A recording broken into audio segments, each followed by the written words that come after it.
Thank you for being with us today. We'll start with item 1 on our work session agenda, the initial discussion of legislative intents for fiscal year 18-19. We have Allison Rowland from our council office with us to help lead the discussion. Thank you, Allison. And I know that actually, Randy Hillier, are you going to join us at the table also from our Department of Finance? I told him pressure. I told him it was optional since good. I imagine department directors will, and perhaps the Okay. mayor's office will want to be here.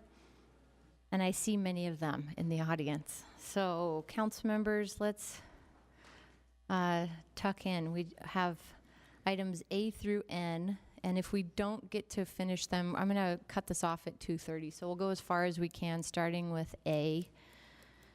And the hope of this is to get some preliminary feedback and discussion from administrative departments on the legislative intents that this council created in our budget process that culminated in June.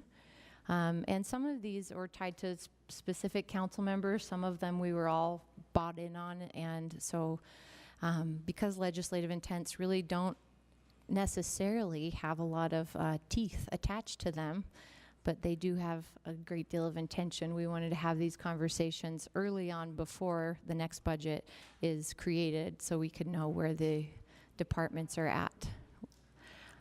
Okay, so the first item is performance measures for homeless services funding. If I could add, Madam Chair, there is an option for the council if you look at a particular legislative intent and decide you'd like to change it in some way, that it's no longer needed, then you are able to do that as well. Okay, so feel free to retract if it was your legislative intent and you've changed your mind. Allison, how do you want to walk through these with us? I think in alphabetical order makes sense unless someone has a better idea. I can make any changes on the screen as needed. Okay. And then I believe Randy has worked with the mayor's office to identify the specific person responsible in each department. So they may have a better idea than I do. Okay, well, I'll be taking guesses on those because I don't have a name attached to each one. Then maybe we do need Randy. Randy's no longer optional. Sorry, Randy. I would guess that David Litvak might be tied to item A. Am I right? We could make a game out of it, too. All in favor? I'll wager. Hi, Randy. Thanks for joining us. Hi, you're welcome. I spoke to Melissa Jensen, and she was going to have Jennifer Schuman and Lonnie Egertson-Goff be here for this particular one. I see both of those ladies in the house. Come on up. Council, while they're making their way up, Andrew, did you have something you wanted to say about this one? Sure. In talking with Melissa and her team, Jennifer, one of the things we haven't done with homeless services allocations in the general fund, at least, is tie it to specific needs or outcomes we're looking for. Part of it's been, I think, because it's been on an emergency basis. We've had some critical needs quickly and those kind of things. But moving forward, if we have ongoing allocations for homeless-specific services, I think we probably need to tie it to specific needs analysis or needs that are identified and then some outcomes from those needs so we make sure we're getting the effect we're looking for in these. Just similar to what we do in our other processes, our CDBG or our CAP or those other processes we already have in place. We basically take that template and use it for this, but I'll let them talk more about it. And may I add on to that as you explain the approach that the administration's taking on this? If you could merge in on the fly how the county's collective impact process informs this or may dovetail or may be completely separate. So in other words, how might their process of measuring outcomes assist in our own collection of that data? Thanks, Jennifer. Thank you. Councilmember Johnston, I appreciate you bringing that up. The federal funding process has been really helpful at creating a framework to collect information and really identify needs and outcomes. He's absolutely correct in that our our approach to the homeless services funding has been more of a emergency ad hoc kind of process. In years past, agencies or fires would pop up, and we would allocate funding towards them, and we tried to take a more strategic approach and look at what funding had been used previously, looking at CDBG, ESG funding, and where that funding fell short, and using general funds to help bridge that gap. A lot of the reporting, we were able to forward a dashboard report. It's incredibly time intensive to put that together, and there's a lot of partners in that dashboard that don't receive funding, and so it's very difficult for us to pull together that sort of effort on an ongoing basis. We were happy to do it though, and it gave us some good insight at the time. Jennifer, are those outside of the city, partners outside of the city? Yes, Okay. absolutely. Or ones that are not receiving funding from us, and so it's a little bit tougher to get information from them and to make sure it's in a way that is usable for us. So moving forward, it's incredibly onerous to complete that type of report going forward, and so if we had something that was very needs-based, very outcomes-based, I think it would be easier to be able to tie dollars back to outcomes. I would have to probably look at David Litvack to get some additional right. input on the collective impact outcomes. So if I could throw him under the bus for a moment. David, if you wouldn't mind joining us, but Jennifer, can I whittle it down to hear that you're saying that there are so many partners that help create the outcomes we're looking for, who, one, aren't tasked with reporting that data to us, don't receive money to do so, and whose data might not be in the format that is usable for such a dashboard, that at this point it's not happening? Yeah, that is incredibly accurate. I think the information we are able to collect is not holistic, and then it's not coming in a format that's easy to utilize. It's not realistic in the sense of a dashboard. Correct. Okay. Hi, David. Thanks for joining us. Sorry, David. My pleasure. As the dashboard, as the data collection relates to collective impact, I don't think right now the two are necessarily synced together, but as Councilmember Johnson knows, there are several initiatives that Salt Lake City is a part of through collective impact and other partners, including the state of Utah, that are developing system-wide homeless services dashboards.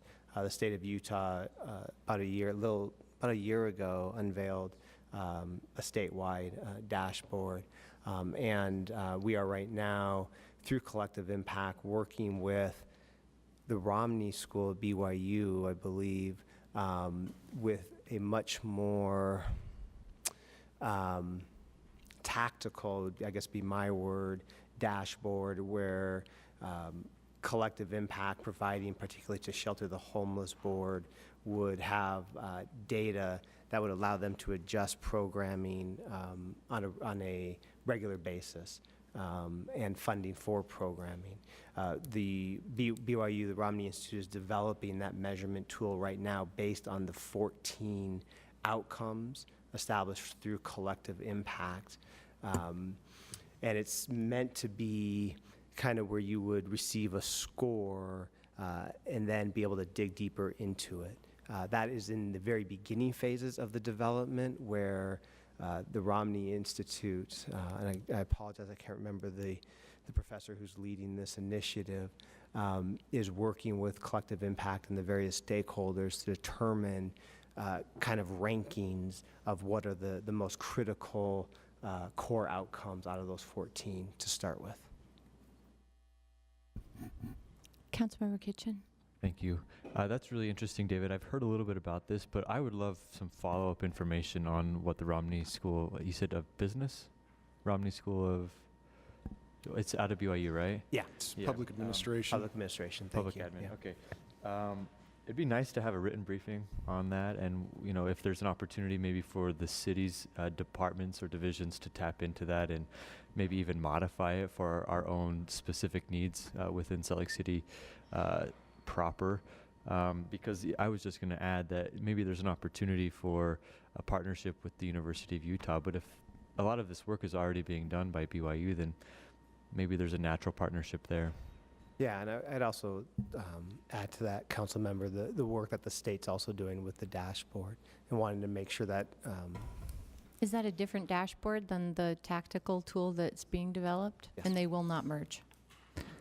they won't merge, but there will, I would say that there will be obviously some crossover and collective impact. And this was a point of discussion at the last meeting, is very sensitive and conscientious of the work that the state has done and wants to create something that's additive, that provides not repetitive information or duplicate information, but something that adds on to the knowledge base that we have.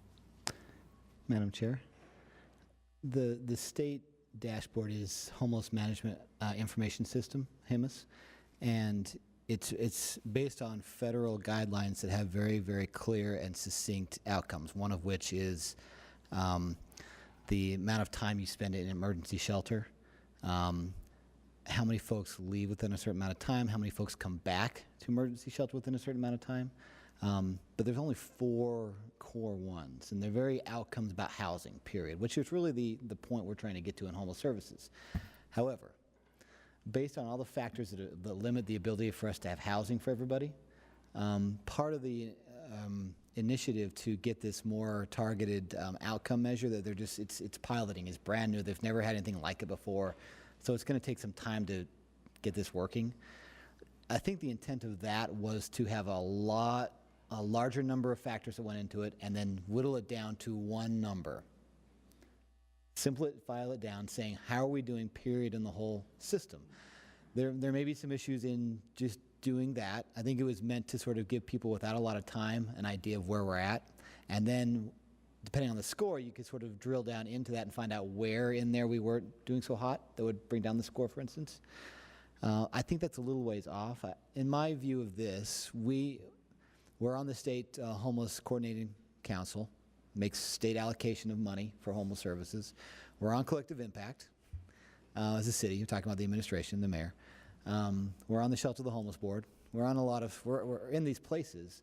So perhaps one thing we could look at is saying, based on what we see across the spectrum of what's being funded, what's not being funded, what are the outcomes that the whole system's looking at, are there ways that we could take our smaller amount of money from the city and hit gaps?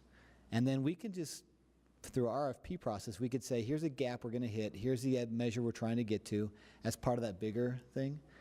The reason I say that is because in my personal opinion, I think the county and the state are the funders of homeless services, behavioral health. The city, we're doing things that maybe aren't being done by anybody else but are targeted to our specific needs here. And if we get larger into this, we sort of open our scope up much larger, and I'm not sure that's where we need to be. As far as we need to be more targeted in our limited funds to things that probably aren't being funded elsewhere but are really affecting us in our city. So. Okay, so I'm hearing, and I'm going to do this as I've done on past subjects, so keep the questions coming, but I'm hearing from Councilmember Johnston that there could be opportunities for Salt Lake City financial support to outside of the money that we've already committed and that we will continue to commit to the services aspect. Is there data money that we could fill information gaps in to answer our questions as a city about the impact our commitment is making? I think that the measures they're talking about, HIMIS is available right now. We can get on the website and you can see where That's the state system. state system is already live. You can look on it. We can get some outcomes there about the whole system. The one that David talked about through the collaboration with BYU and also, I think, Harvard together, they're looking at something that it's unclear how it interacts with the HIMIS, with the state system. They think it will, but it's not clear yet. It's in the very, very initial stages. It's not close to being ready. and it's much more broad. I don't want to replicate any of that work. I think I'd like to see us take the existing funding we have, find where we want to target it in this system that's already out there, and then measure our particular little smaller impact, so to speak. That's So- sort of my hope. My question is, does Hand already know what questions we'd like answered that we don't have answered?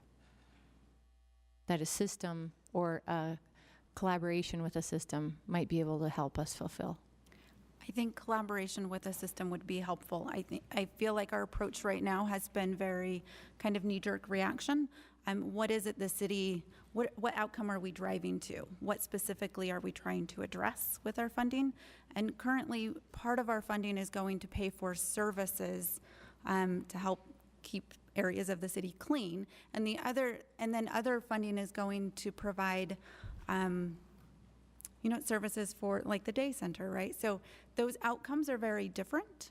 And so really, what are we driving towards? Where are we going? So, council members, my question to us then is, do we want to ask those questions as the budgetary body for this city who's going to be considering those annual allocations? Do we want to have a conversation about what kind of questions we need answered or we'd like to have answered, and then explore the potential for collaboration with HIMIS perhaps? Do we want to ask the administration to come back and tell us what questions could better inform the processes that the city's participating in? Councilmember Johnston. I think we wrote it down as a performance measures. Part of my view was it wasn't just measuring, it was how are we deciding what we're going to fund? I think one of the things that's clear to me is no one else is going to fund cleanup of the streets from homeless. That's a gap in the system that the county, the state probably aren't going to fund long term. It makes sense to me that we'd say, all right, that's something that's not being funded elsewhere. It affects our city. We're going to fund that. And then we figure out the performance measure for that particular thing. Does that make sense? Mm-hmm. But it's done through an RFP process, so to speak, or with private providers where we say, this is what we need done. We need to clean these streets. Here's what we need to measure, and then they come back and they show us, kind of like we do with our other budgetary way we do things. We say, here's the gap we're trying to fill. Give us a proposal.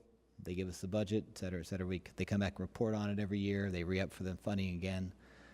Just a CIP, CDBG kind of Approach framework. Now, the measures themselves we can talk about. I think we can do internal stuff because I don't think cleanliness of the street's going to get managed through the HIMIS system at the state level or the county collective impact. That's not sort of what they're looking at. That's where I'm saying we can fill some gaps that way with our current funding, existing funding. David Litvak, do you have any thoughts on that? No, I mean, I think both from the administration and the council chewing over that and kind of dialoguing through what the key measurements are. I mean, what I hear Councilmember Johnston say, I very much see in terms of that's kind of what we're doing in terms of that gaps funding. There's some differences there with Operation Rio Grande. There are some very specific city impacts where the funding goes. Some of those measures will possibly be captured through the Collective Impact Project. It's one of the core 14 outcomes is community impact, and that will be one of the areas. And so there may be some things there that we can gather data from. But we can come back or work with council on the questions and the data. Councilmember Johnston, would you be willing to have a separate meeting with the administration to explore some of those gaps?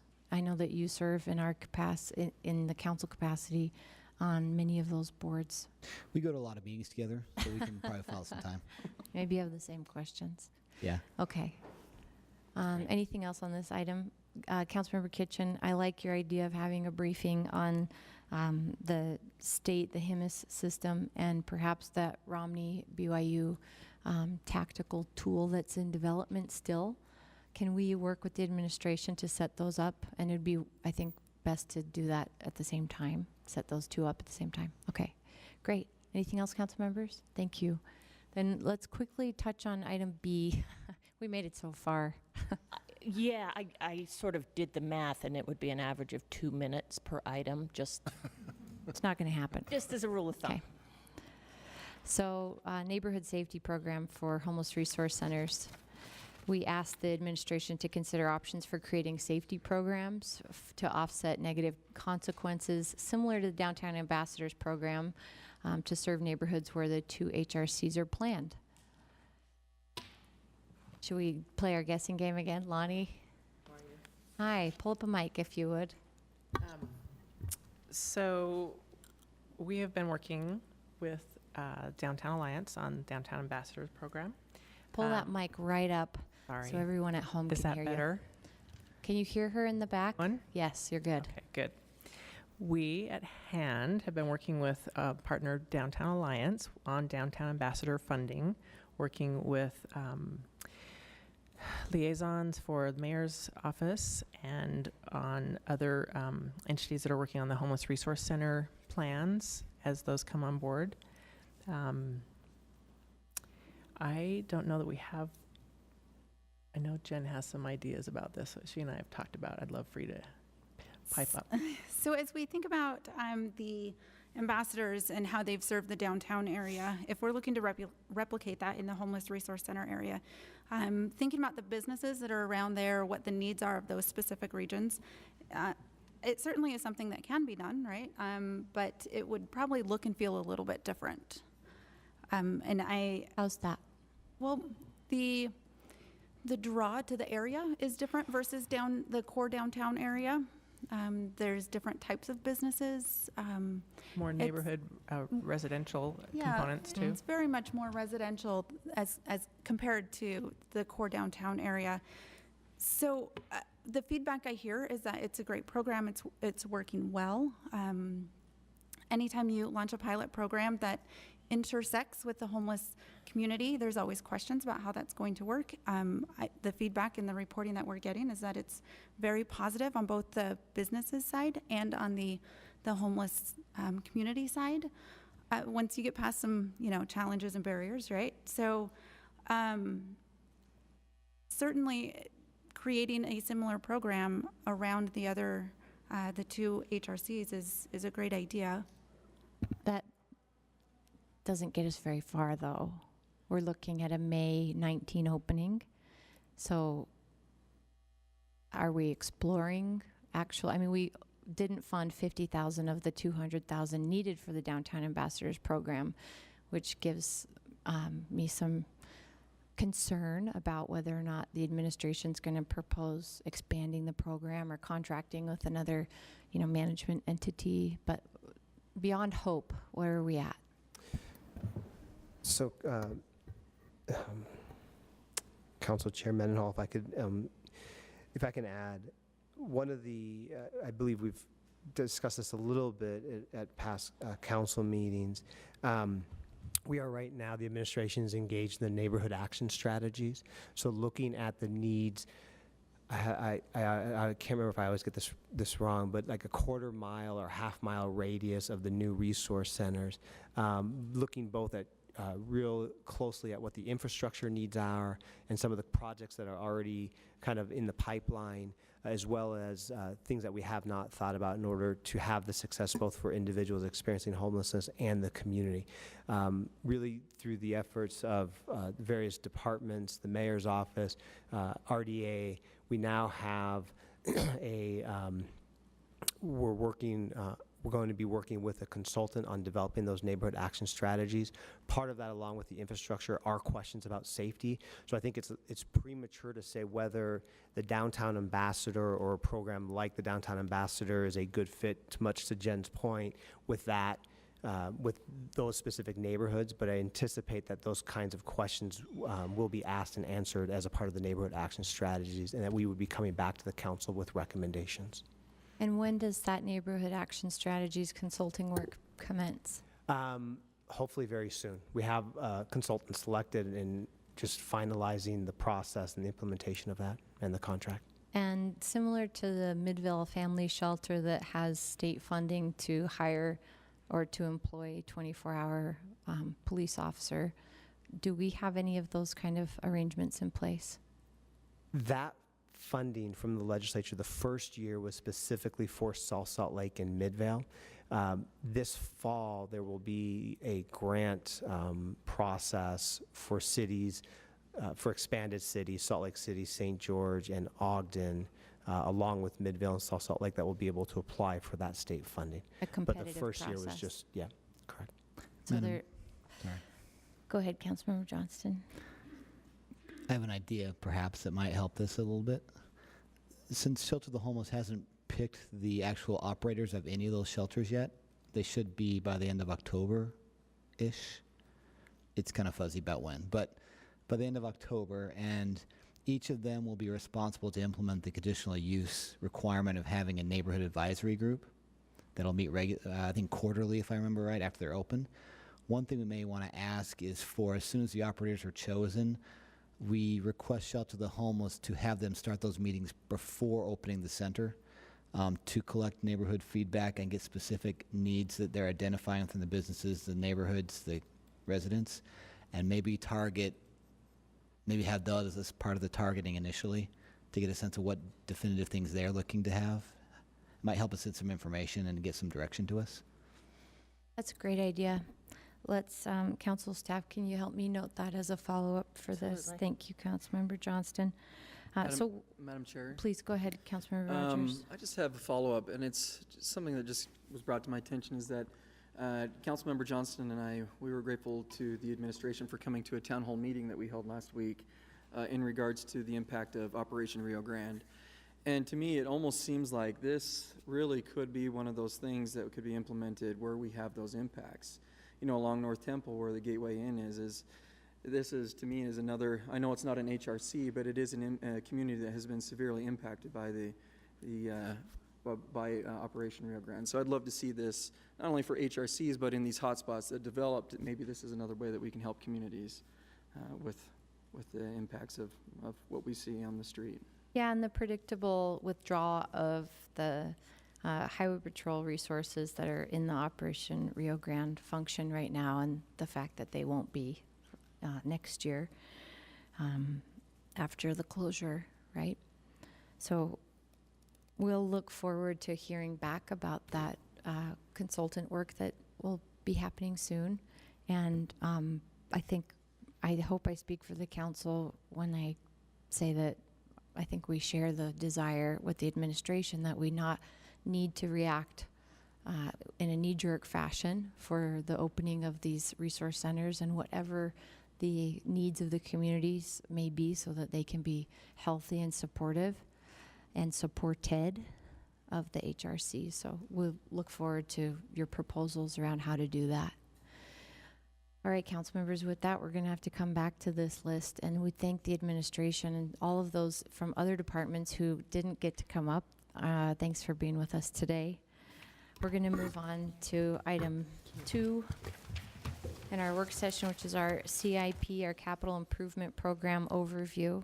And we have Ben Ludke from our council office here with us, and Todd Reeder, the Capital Asset Development Manager for the city. I know Mary Beth Thompson is also in the audience. And you can come up if you want to.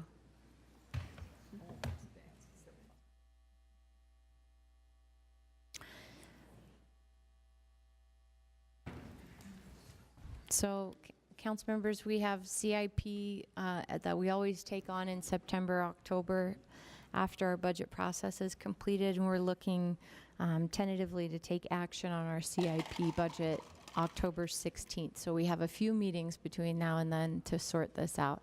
Ben, would you like to start us off? Real quick to the project timeline. Today is going to be focused on a quick orientation, since we haven't talked about this since May. And then we're going to go through a few highlights in the staff report and then the policy questions. Before I get going, though, Todd has a quick recap to help orient the council on where we are. Thanks, Todd. Thank you. As you recall, we met the beginning of the summer, did a quick overview. I'm just going to take 5 minutes and go through just that overview. Melissa Jensen and Holly Draney are out. Holly Draney's watching from home, recovering from surgery. So it's a very important program for her, and we look forward to getting her back on the 18th to go through the projects with you. Okay. But in general, the capital improvement program, I say program because we get there's a lot of confusion on terms, and so we've spent a lot of time this year focusing on the specific terms. And I want to talk about some of those real quick. The capital improvement project, which is what you see before you in the log. That's your pay-as-you-go projects, typically $50,000 on up to $5 million. We also have a capital asset project that's part of the program. Those are more than $5 million, would require bonds, some other type of financing, but they all fit into the program as the debt service on those bonds is paid out of the CIP. Two types of projects that we are trying to very carefully delineate, and they all, you'll see, revolve around capital. There's a capital asset renewal, and that has to do, and we've seen the facilities management plan, some of you have seen, where we take our deferred maintenance, all of our infrastructure, and we need to repair and replace it. There's a capital asset renewal project. There's also just a new capital project. And then the last piece that we're playing with is this maintenance, ongoing maintenance. So we have routine repairs, non-capitalized items like plans, master plans, studies, and designs, and those are all in part of the CIP program. So we're really trying to delineate those three items, and just to be aware that these are the types of projects that we have through the capital improvement program. Just in general, this last year, we've changed the CIP to a real year-round process where there's a lot more collaboration with the RDA, the Arts Department, Sustainability. We meet quarterly to discuss the projects, where we're at, what projects are coming forward, and how we can align better for the future projects. Just quickly taking you through the numbers, this year we had 49 applications, about $36 million in requests, and through the recommendations thus far, we've recommended 30 applications be funded at $13 million. Just the real nerdy numbers game, just the sources and uses. We had 21 million come in from the general fund. We had about 463,000 coming in from recapture. These are projects that are finished and still have money left over, or in some cases it's been past 3 years and the projects just aren't going to take off, and so we've recaptured them. So there's 463,000 that was brought into the funding this year for recapture. Impact fees, we brought in $3 million in streets impact fees and 200,000 in parks impact fees. And then finally, Class C, there's $3.2 million in Class C, which of course just goes to the streets projects. So all told, there's about $28 million of funding for this program. Just over 9 million went to capital projects, just under 4 million went to the maintenance or non-capitalized projects. We have our debt service, 13.6 million, and then percent for art, cost overrun is about $500,000, and the capital replacement for parks and facilities at 600,000. We talked about the general fund transfer of 21 million. We went through an accounting of that, a little more detail last time, but it really goes to highlight the general fund transfer was 7.83%, which the goal of 7 to 9% of general fund gets thrown into CIP, so we calculate how we came up with that number. Again, we spent some time talking about the impact fees with streets, $3 million in impact fees. Some of the project highlights, the largest one is the bridge on 7th South. Then parks, I want to emphasize that there's very minimal money left in impact fees, so we allocated $200,000, which was the balance at the time. I think there's maybe $246,000 left in parks impact fees to allocate. So several of the parks projects that were recommended funding were in fact impact fee eligible, but were recommended to pay with general fund dollars because there was not impact fee money available to cover those. And lastly, just to cover that maintenance projects, historically, we have funded the street improvements through this. That's so to clarify, the street improvements, if it's an overlay, that's a maintenance project, and if it's a reconstruction, it's a capital asset. So engineering will track both of those, and historically, we funded maintenance in the overlay of street improvements. There's sidewalk rehabilitations, we've done bridge maintenance, public way concrete restoration. These are all streets and transportation programs that are, in fact, maintenance programs. And finally, there's master plans, studies, and designs. This year, we did do a recommendation for a historic wall repair in the cemetery.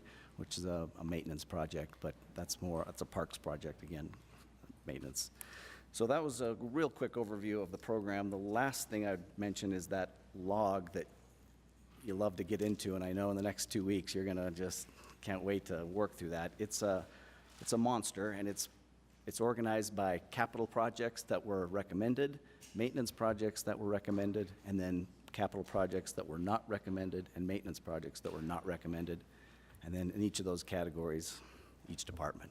Todd, can I just try to rephrase this last part, because Councilmember Fowler and Councilmember Wharton are new to in their first year here, and am I correct in saying that this mega packet we have here, you basically want to hold on to it for the next few weeks, and that it includes, as Todd just said, everything that asked for CIP money, things that weren't recommended through the CDCIP board, and things that weren't recommended by the mayor. Everything's in here. And it's up to this body to work with the conversations that we have before the middle of October, when we hope to finalize this and ask questions of the administration and listen to the community. And ultimately, we may walk away with funding exactly what has been recommended, or we may not. But it's all here for us. And so we can ask questions on anything in this packet, right? And September 18th, you can ask all the specifics. So okay. You can ask anytime, anything. One other point to mention that the applications for the last 2 years have been done through called Zoom Grants. It's an online application system that everyone has to fill out. They're available to council staff. So if you want to drill into, if you need additional information on any application, such as exhibits or anything, that's available to you as well. Great. Thanks, Todd. I'll just jump onto what Todd said about the log. It is significantly longer than in previous years by maybe a dozen or so pages. And the reason why is, if you look up on the big screen, each one of these line items, this bit of information was taken directly from the resolution governing CIP that the council updated last year. And so those additional reporting requirements: is the project located within an RDA project area? What's the long-term maintenance estimated to be? Is it eligible for impact fees? All of those details are now in the log, which is why it's longer. Which is awesome. And I know Councilmember Fowler particularly is interested in, I think, some of this conversation we've had in the last 9 months, that and I think all of the council members are actually, that we end up funding shiny new projects and not really asking what's the ongoing cost that we're asking parks or public services to shoulder. And then that ends up coming around in the general fund process and not through subsequent CIP applications. And so it's good that we fleshed out these proposals deeper so we can have a more holistic sense of what the impact to the overall and ongoing city budget is, right? So good job, council, in asking more questions. Ben, where do you want to take us next? A couple highlights of the staff report. So out of the projects, the requested funding of $36.7 million is 130% the available revenue. So we don't have revenue to pay for all the projects. Most, but not all. Is that typical? That is typical. You may remember 2 years ago, there was over $100 million in requested project funding. And that year kind of stands out as an outlier because there were many more large, $1 million plus projects that were included in the log, and there just wasn't enough money to even come close to that. And what the council will see in a couple weeks is the 10-year CIP plan, the capital facilities plan, which is intended to take those projects and plan them out over a 10-year period, so they're not just shown every year on the funding log where we know we can't pay even half based on our available revenue. So that is a shift in moving long-term project planning from the funding log into a 10-year plan that would be updated annually. And that's one of the policy questions we'll get to today. And the CFP is something that we'll see in October, correct. I believe. Okay. Hasn't been transmitted yet, but I understand it is nearing completion. Okay. Any other, this is a great staff report, and there's some good policy questions in there. Before we get to the policy question section on page 2, when we look at the comparison of CIP funding sources by fiscal year, and we see that in this FY19 proposed budget for CIP, there's 3.2 million, as you mentioned, Todd, from impact fees. I wondered if you could tell us a little more about, and Ben, if you have anything to chime in on how confident we are that we will be able to spend all the impact fee dollars before they expire. Yes, I can cover that, as we had this issue. Will you pull your mic up also, Oh. Todd? Thank you. So impact fees have been a challenge. With the refunding of impact fees, were 2 years ago with Parks and Fire, and then currently we have police that are refunding impact fees. And through an audit of the impact fee report, we were able to look further ahead at the exact date that the fees will be funded or will be refunded. And Thanks, we are Ben. working with departments every quarter to make sure we're not going to have to refund ever again. Again, with the exception of police. Police has the one project to be funded, and until we fund that project, we don't have any other projects to spend impact fees on with police. And that's the East Side Precinct. Correct. Do you have any, or does the admin have any update on that for us? We, not sure if someone wants to update. We're for the last year, we've worked with consultants, the police, for a needs assessment, and then now we're trying to identify east side properties to fit that. And as you can imagine, in this market, finding an east side location for the needs of the police for that precinct has been very challenging. And so we've had some parcels that have not been attainable because of the price of them solely. There's a couple parcels right now we're looking at and reviewing with the administration to come to you with an option. Council members, for me, this really segues with the question we've raised several times with the administration of the city-owned parcels question, and of the hundreds, if not more, of individual parcels that the city owns. How could those be leveraged if we had that list in front of us?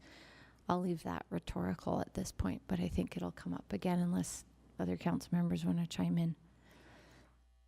Okay, on the parks mention of impact fees.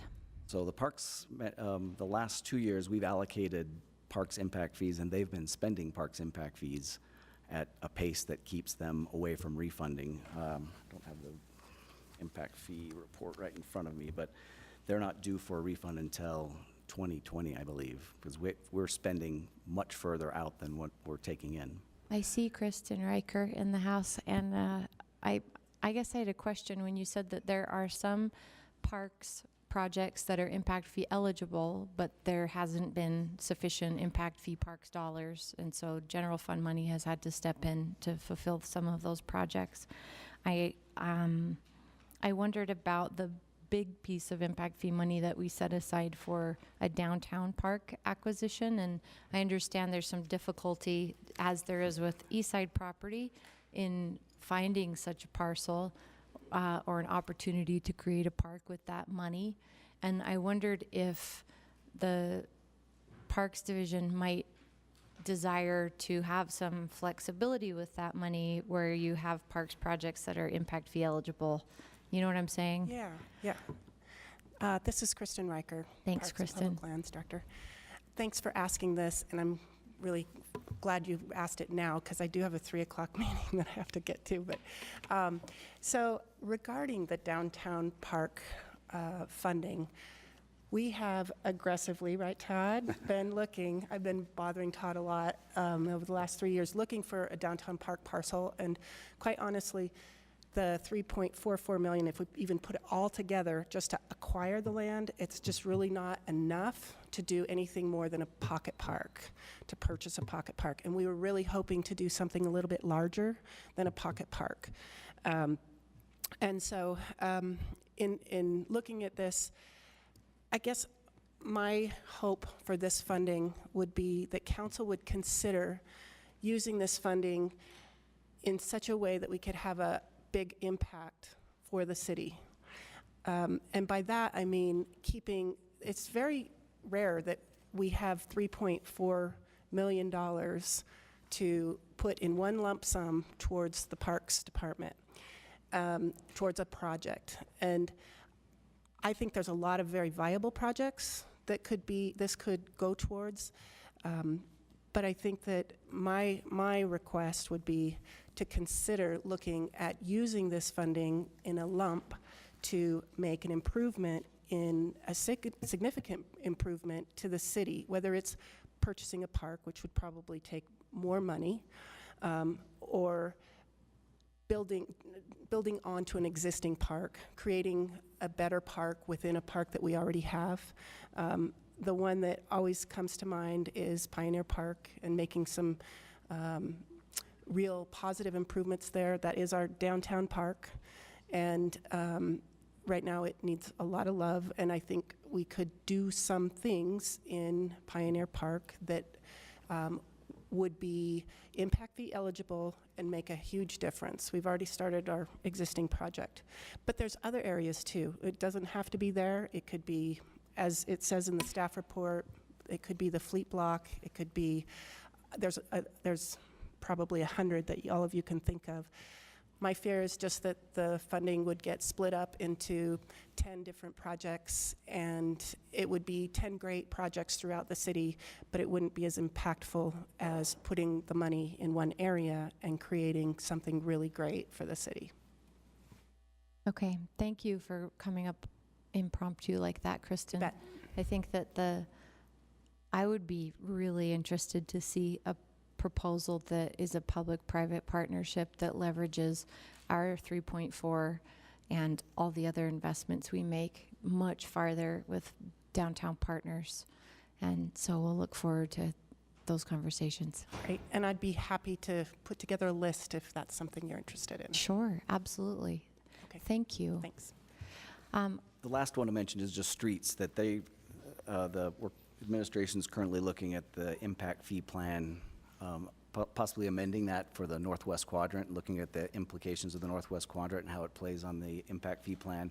There are not a lot of projects left in our impact fee plan under transportation, so we're going to have to amend that in some form or fashion. But right now, they're up against a potential refund. I think it was discussed last time in the second quarter. We reach out to streets and we go through their encumbrances and expenses, and they'll be expending it before we have to refund it. Great. But it's close. I failed to recognize that we have our District Attorney Sim Gill here, and Chief Brown and Dr. Jennifer Seelig in the house, who were here to talk to us about one of our legislative intents, which is the prostitution outreach program that we had a discussion with, forgive me, Judge Baxter and our legal team that joined during the budget on that subject. And they were here to talk to us about that. So I'm actually going to put a pause on this discussion of CIP. I know that we have a 3:15 with our Executive Water Task Force Interim Subcommittee. May I ask you all to come back, and perhaps even this afternoon, but surely another afternoon, if not today. And could I invite Sim Gill and Chief Brown and Dr. Seelig up here to talk to us? Thank you for being with us, and I'm sorry I failed to put the dots together while we were on that part of the agenda before. So this takes us back to agenda item 1, our legislative intents. Yeah, we're gonna hopscotch around here. Thank you for being here. I'll give council members a second to get back there. And this is a question where we ask the administration to discuss and evaluate any opportunity to bring back the prostitution outreach program that I know our district attorney had a hand in helping create. I don't want to say many years ago, but some years ago.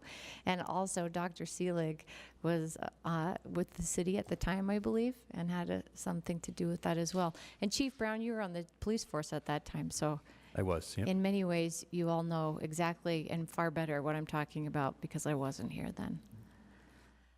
Allison, do you have anything to start us off, or shall we let our illustrious guests? I think the illustrious guest should go forward. Okay. Dr. Seelig? Thank you, Madam Chair. We're very grateful for the council's inquiry into the history of this program, as well as recognizing that it might be a good tool or some iteration of it to be a good tool going forward with our efforts with human trafficking. Just for some background, this program was started through a Department of Justice grant and a partnership with the City of Salt Lake and the Valley Department of Health. Back in 2000, it ran for about 6 months from July to 2000 to January of 2001. And their main goal was to provide people who were involved in prostitution with the resources to leave it. So that included connections with counseling, health services, housing, for example. So in doing some research, some archival research, we have also learned that a final report was generated by the health department at that time to discuss methodology and outcomes and future research that might be helpful or practice. We are still looking for that. Our recorder's office, and many thanks to them for doing an archival search. They even pulled boxes from a warehouse somewhere, and now the health department is looking into that for that piece of data that would help inform us going forward. Also, we are, as you all might recall, you put forward some money for research to the University of Utah, as well as Mayor Biskupski's office and the District Attorney's Office for a Human Trafficking Needs Assessment Study. Those fundings are due to us at the end of this month. So we're thinking that a collaborative partnership may be a good tool in going forward to help meet those gaps. We just don't know what those contemporary gaps are. I've also spoken with the health department, and they are very interested in engaging in the conversation and helping. They did indicate, though, that they think that based on their experience, it may be more suitable in the county's behavioral health unit, but it just depends on what we find from the human trafficking study. And with that as an overview, Sim Gill and Chief Brown can provide some more detail related to their past experiences and currently, from a contemporary standpoint, what's happening, if that is the desire of the council. Thank you. Chief?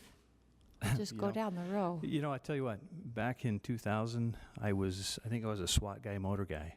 And so I'm going to let Sim, because I think, Sim, this was your program, right? Yeah, we worked on it. And then I'll let you know kind of where we're at now and how I think this will really benefit us. Thank you.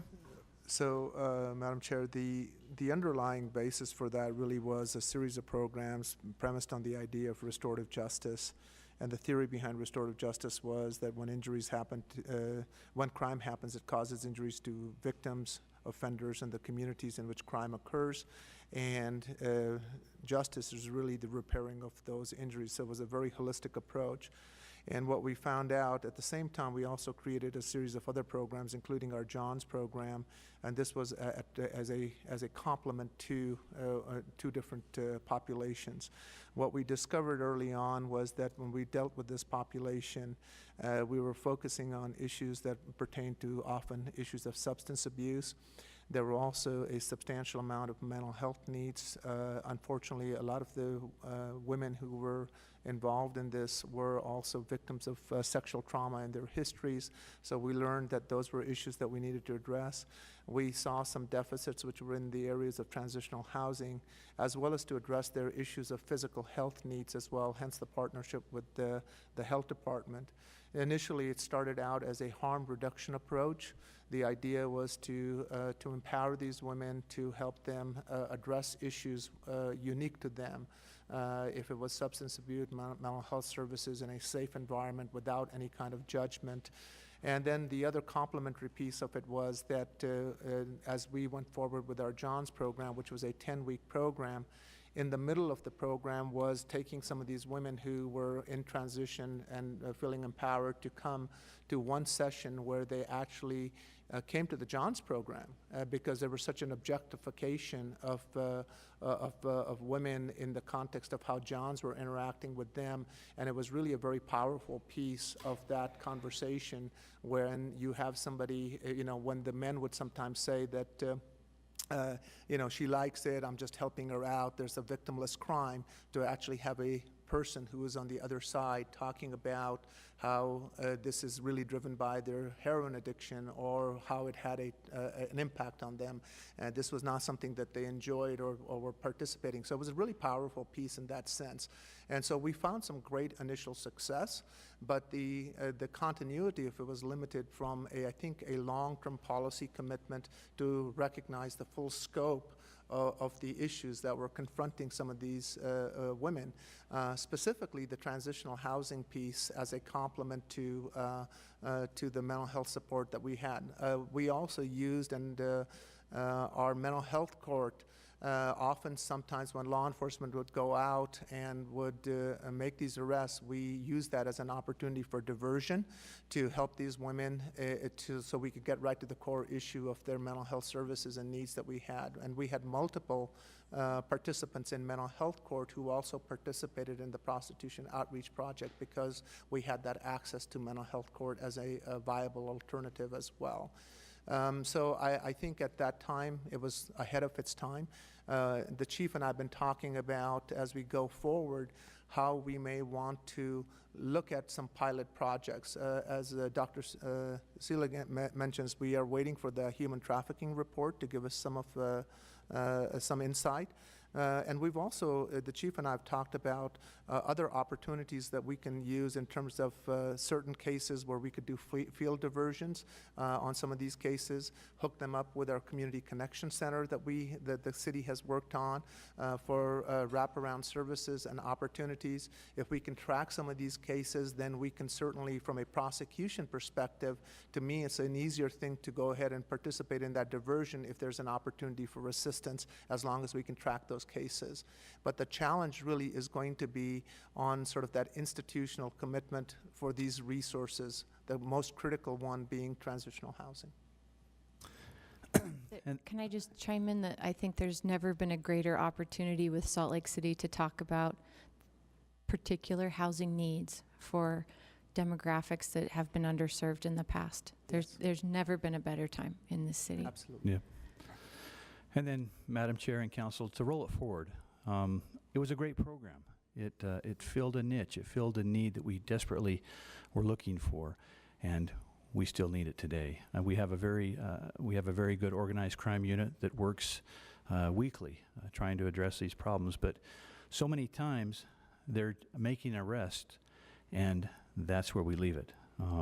We're never going to arrest our way out of this problem because the underlying issues and causes are probably substance abuse or mental health issues or lack of housing or whatever it might be. So we need to look at treating the cause and not the symptoms. This would be a great opportunity for Salt Lake City, the administration, the council, to work with our health department, the DA's office, legal defenders, much like we did in Operation Diversion and Operation Rio Grande, because this is desperately needed out on the streets right now.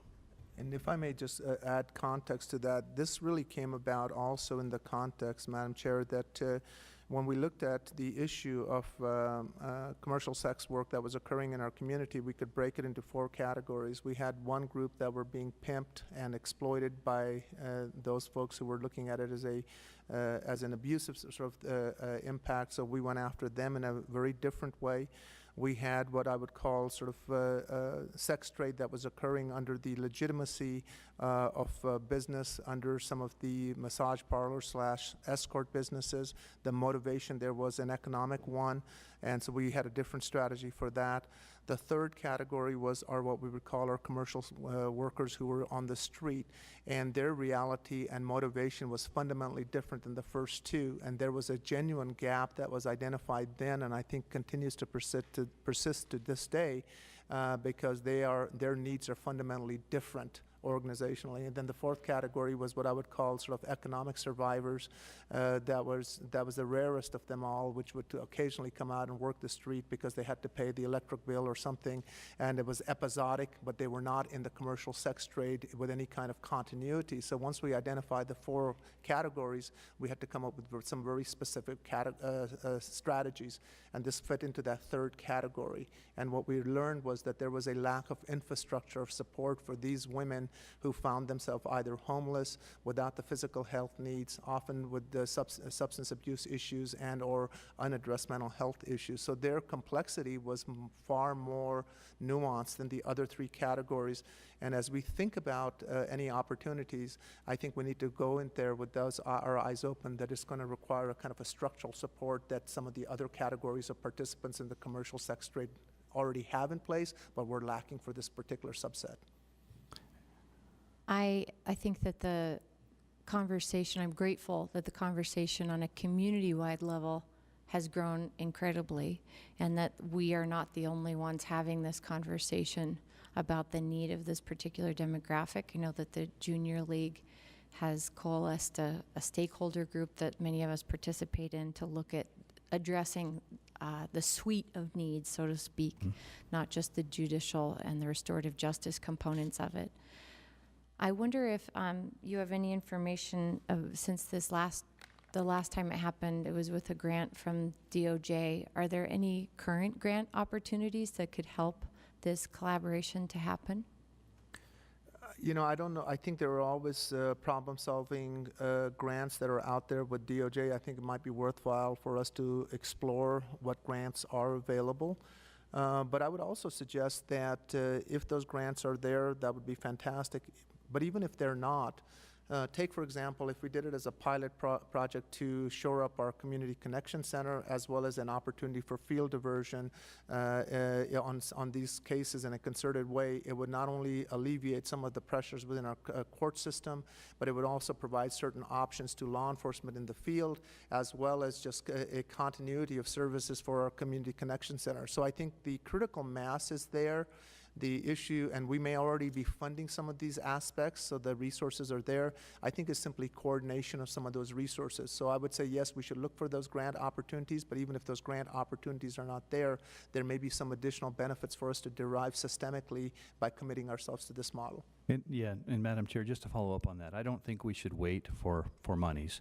We're doing this work right now. The CCC, the social workers, when we do an operation, an organized crime operation, we actually bring the social workers out into the field and try to do this every day that we go to work. And so I think the pilot project that Sim speaks about right now would be good. Let's connect the dots and do the work right now, because we can do it. Wow. Dr. Seelig, what do you need from the council to help this partnership and the desire that obviously our district attorney, our police department, I think the administration shares a desire to, I should phrase that in the form of a question. Does the administration have the desire to help this desire for the collaboration and the creation of a pilot project of a POPS program? How can we assist, and what might a next step be? We are always interested in collaborative opportunities, and this does reflect on one of the mayoral goals of community resilience and equity. It's very helpful to have this discussion, thank you, to better determine where you all are at with it. But also, what always helps me is any outcome measures or indicators for which you all would be looking. And that may not be a question that needs to be answered right now. But in essence, it's what does success look like, and what are you going to look for to determine how we've moved the needle, okay? So that's always really helpful. I think that I think it's important to wait till we get the information from the study that we all already paid for from the university about the human trafficking needs assessment, because I think that will most definitely help target our resources. Council members, any questions or comments on this one? Councilmember Johnston? I appreciate waiting to see more information so we know, number one, the scope and number we're talking about, because if it's housing related, then we know we have housing in the pipeline, we know we have options, but we need to know numbers.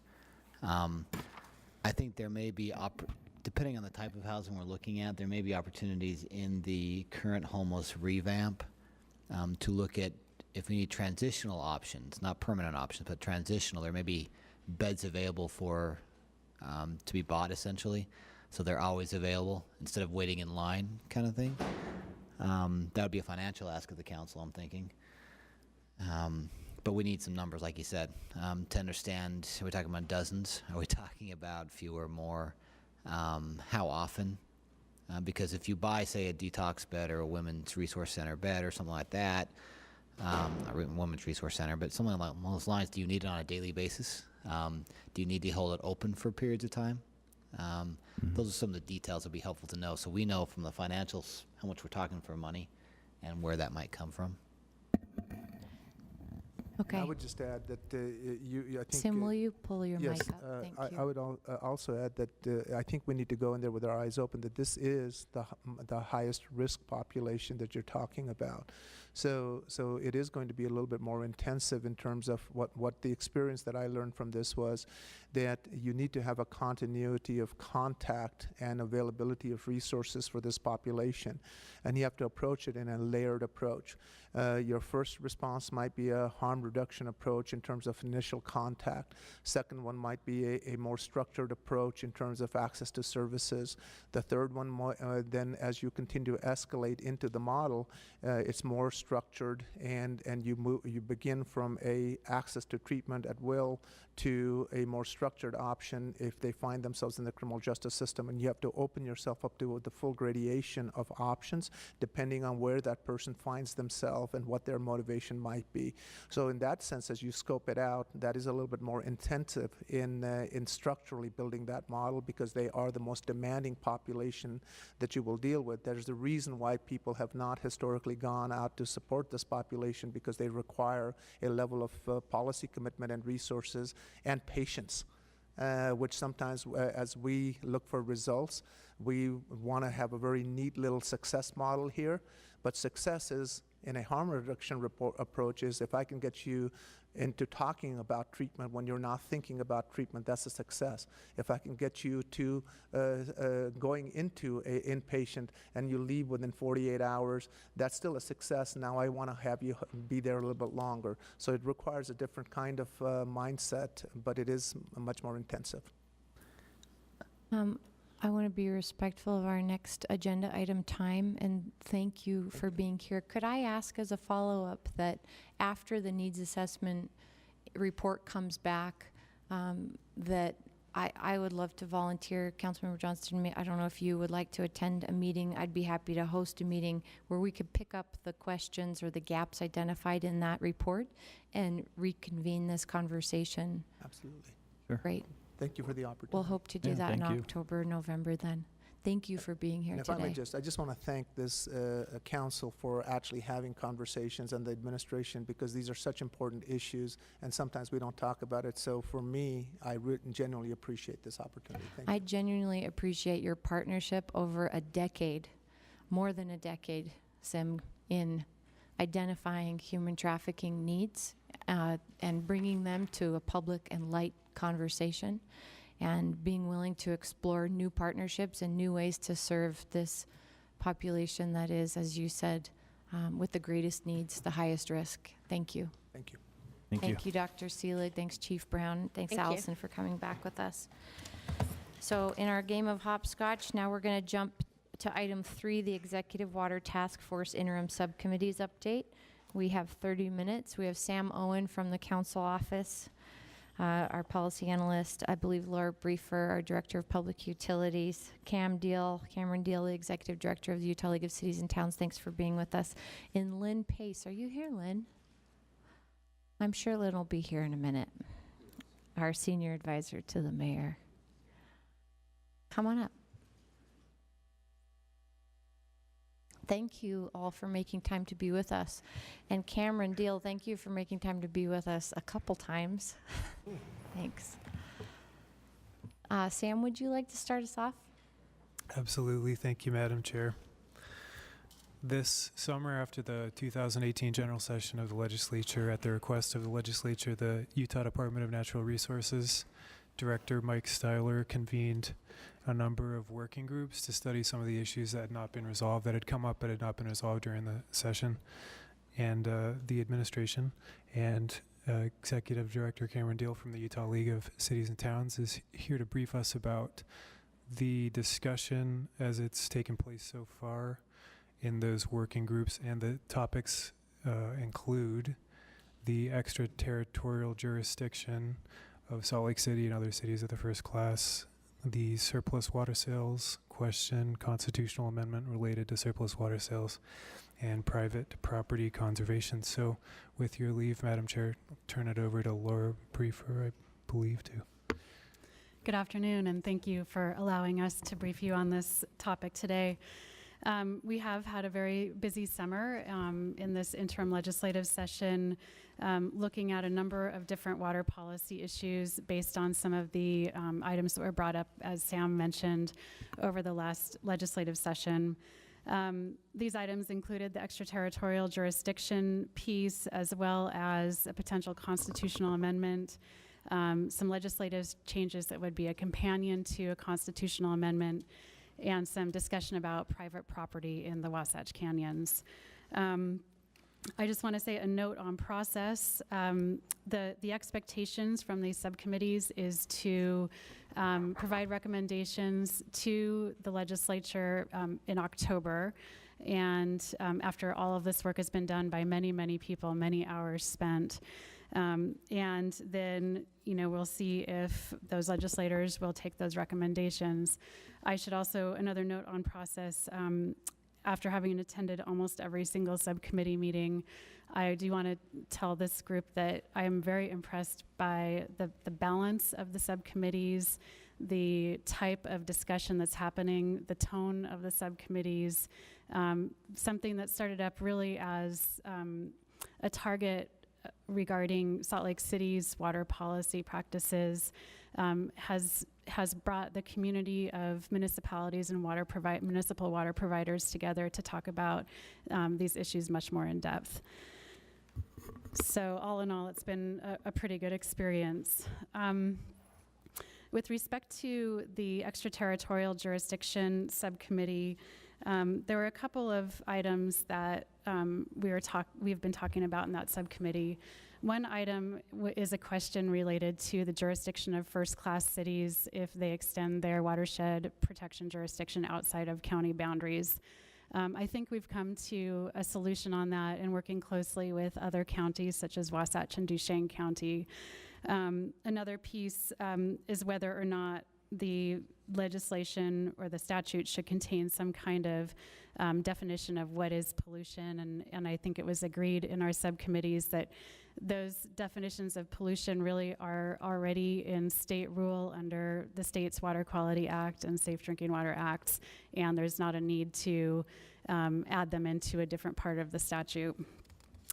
So a result of that is we may see some proposed, we may see recommendations for proposed legislation in October to clarify jurisdiction.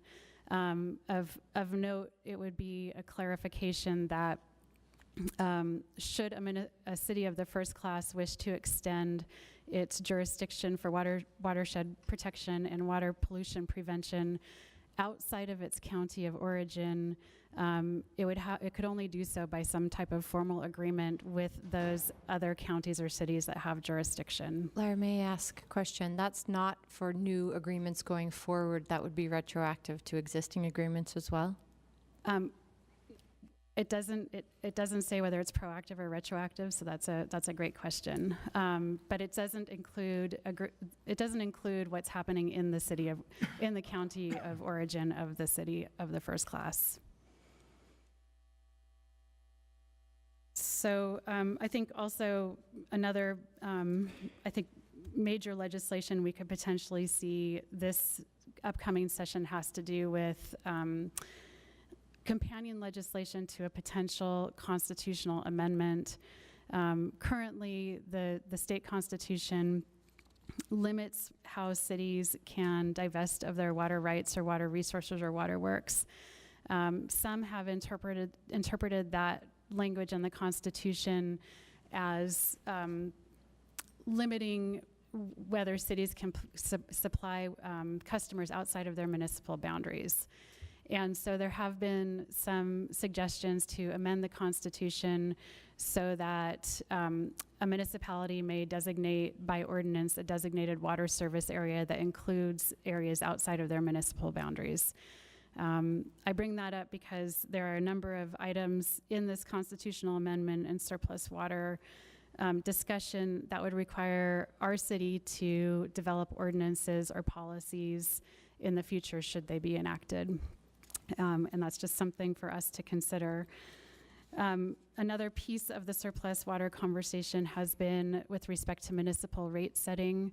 The impetus for that discussion has been whether customers of a municipal water system that are outside of a municipal boundaries have appropriate representation in the setting of water rates, whether rates are being set with a rational basis, and whether there's transparency included in terms of the extent of the water service area.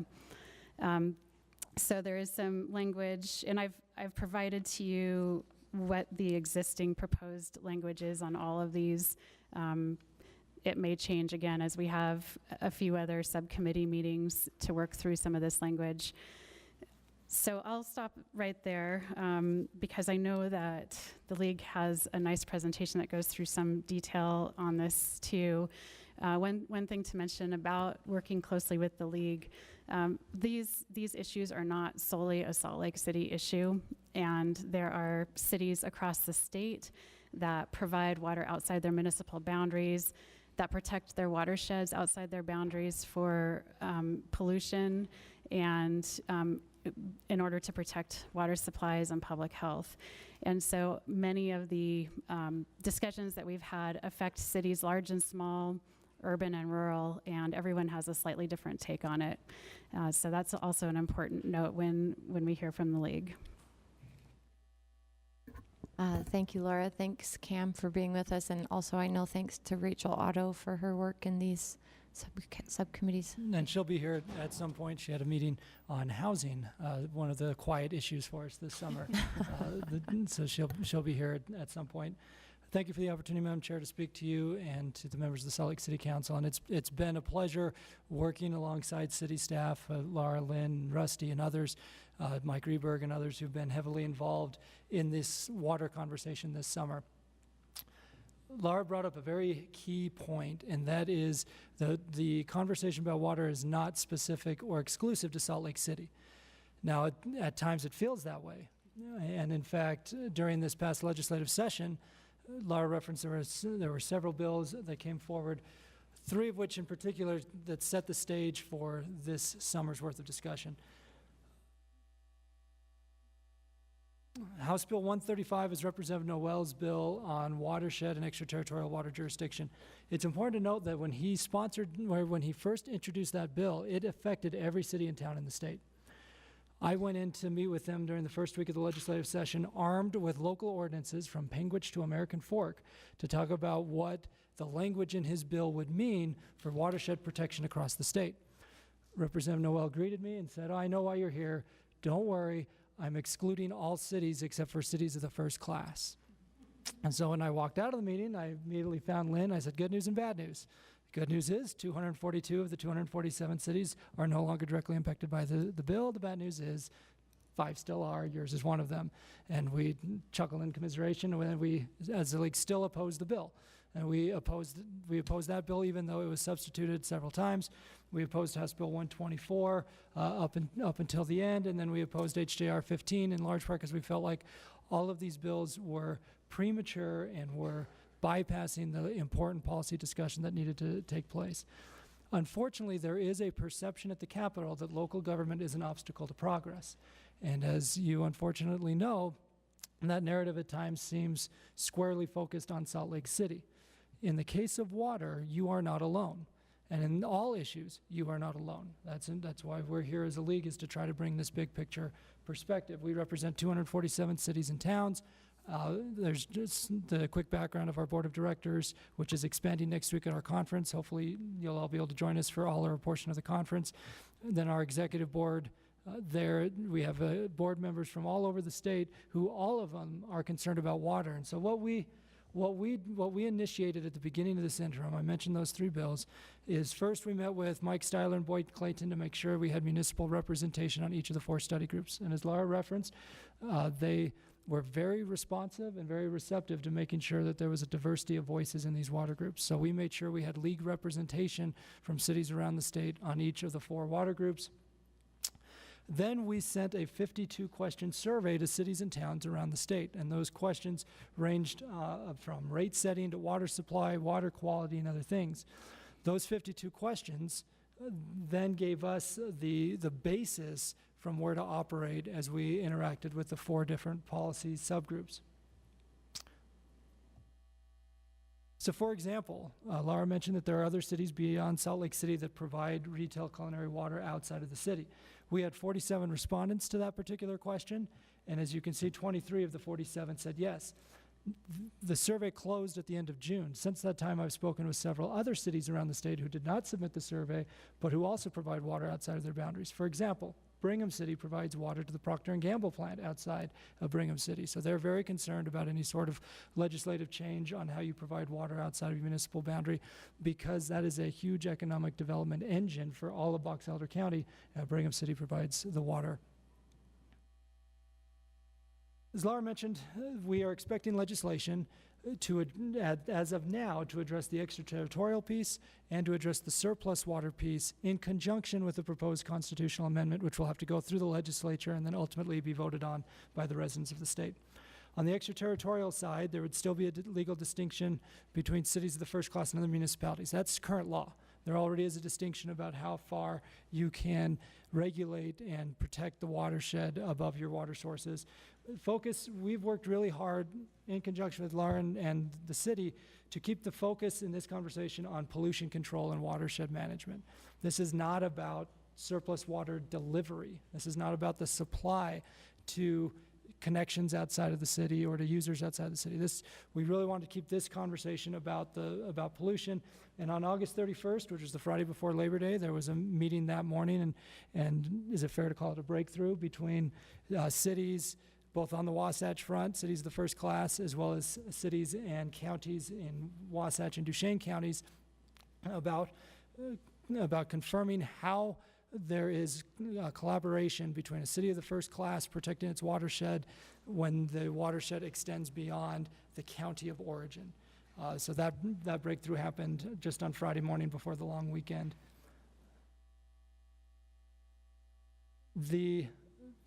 Really the biggest focus from our perspective has been this discussion of the constitutional amendment.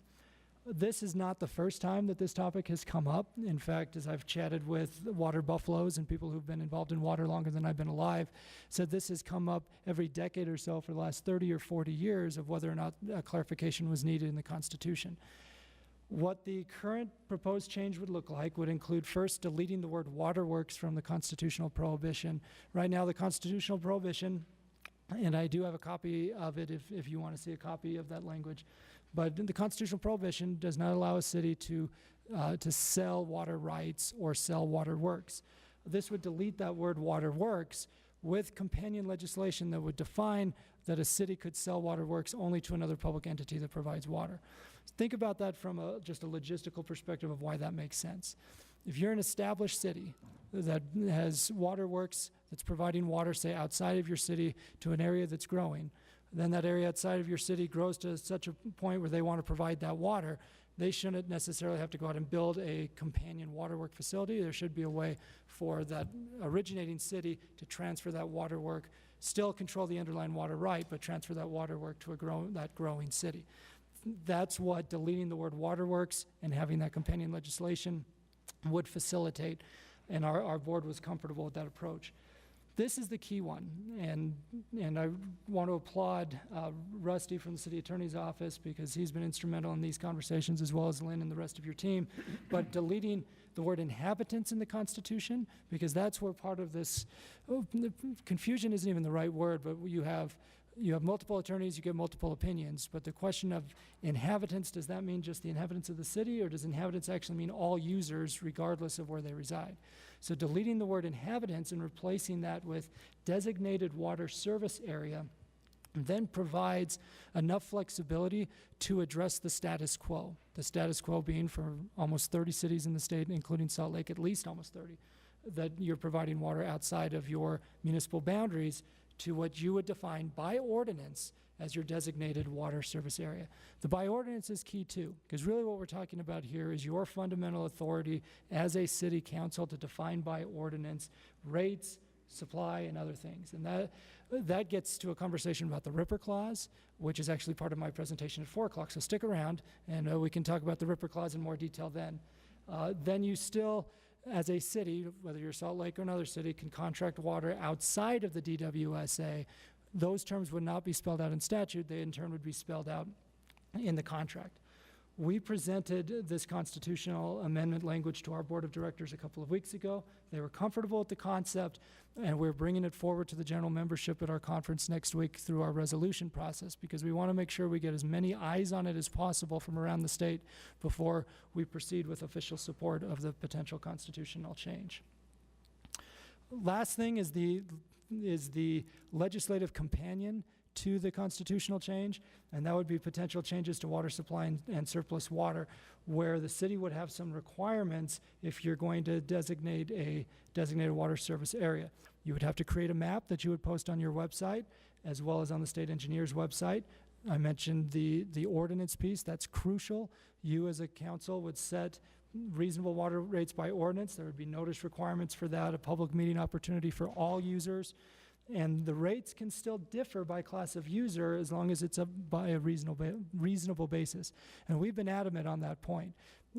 There is a greater cost the further away you go from your source, and we want to make sure that you can collect the reasonable cost there. This has been the last major bullet point under the city shall. This has also been a major point of discussion, because Representative Coleman and some of the other stakeholders have been concerned that people who are not voters of the city are disenfranchised from participating in the conversation about water rates. Our response to that has been that the idea of enfranchisement really is tied to where you vote and where you live. And if you live in one city, you should not be able to vote in another city.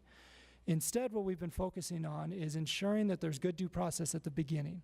So we've talked about creating an advisory board where if there's a certain threshold of users that are outside of the city, and then there would be a comparable percentage of individuals outside the city that would sit on that advisory board. It would still be a minority of the advisory board, but it would be a substantial number to ensure that there is a voice at the table, or seat at the table, excuse me, for all users, not just users that can exercise the right to vote within the city.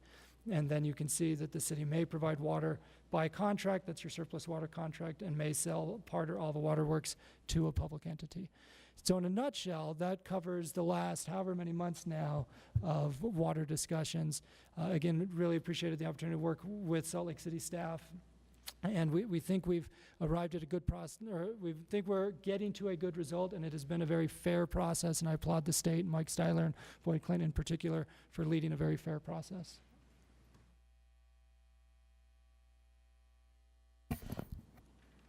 I was just asking whether or not Salt Lake City has outside cities that are more than 10% of our users that we provide water to. Yes. So, and actually the Public Utilities Advisory Committee ordinance actually, I think, would coincide and align very well with what the proposed language would be to this part of the statute. In fact, I think it was modeled off of our process. That's great. Cameron, thanks for that wonderful presentation. It gives us, I think, a better sense of what is coming or what's likely to be coming down the road. And it's refreshing and good to hear, Director Briefer, from your perspective, that it's been an inclusive and really collaborative process so far. So council members, do you have questions for this humongous issue that's being tackled in a really short amount of time by a great many stakeholders? Councilmember Luke. Thank you, Madam Chair. I don't have any questions, but I have a lot of comments, but I'm not going to share them. So none. I Not even one? do appreciate all of your work on this, both the League of Cities and Towns, Public Utilities, and also our other partner cities, Sandy City in particular. I know has been vocal on this issue as well. So I want to thank them and appreciate all your work. Thank you. I'll second that. Anything else, council members?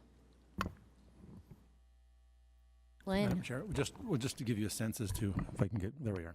Yeah, speak up. Just in terms of what to expect, these 4 subcommittees were required to provide their recommendations back by the end of September.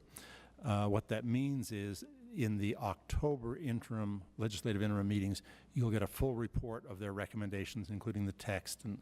And at that point, the really interesting dialogue begins, because we'll start to see at that point whether legislators embrace the compromise, and if so, we'll get what will be largely a consensus bill, or whether legislators will push back and say, no, this doesn't go far enough, or we want to do something different, in which case there'll be some interesting fireworks to watch. But in a perfect world, what we would see is there'd be a report back at the October interim committee meeting, and if all goes well, we'll get a sponsor that will then take each of these recommendations, and you would get as many as 4 different pieces of legislation that would then be endorsed by the subcommittee, the Natural Resources Interim Committee, and then move forward into the session. But that's if everything runs smoothly. So we'll wait and report back depending on what we see, because as you know, there are varying views within the legislature, but we are, as Laura said, I think we are pleased with the process that has occurred to date. We think reasonable minds have studied the issues thoroughly and have been cognizant of the issues, not just for Salt Lake City, but for cities across the state. And so we're optimistic that we've got a very good process going into the legislative dialogue. Where it goes from there remains to be seen, but we'll certainly keep it in touch as that process moves forward.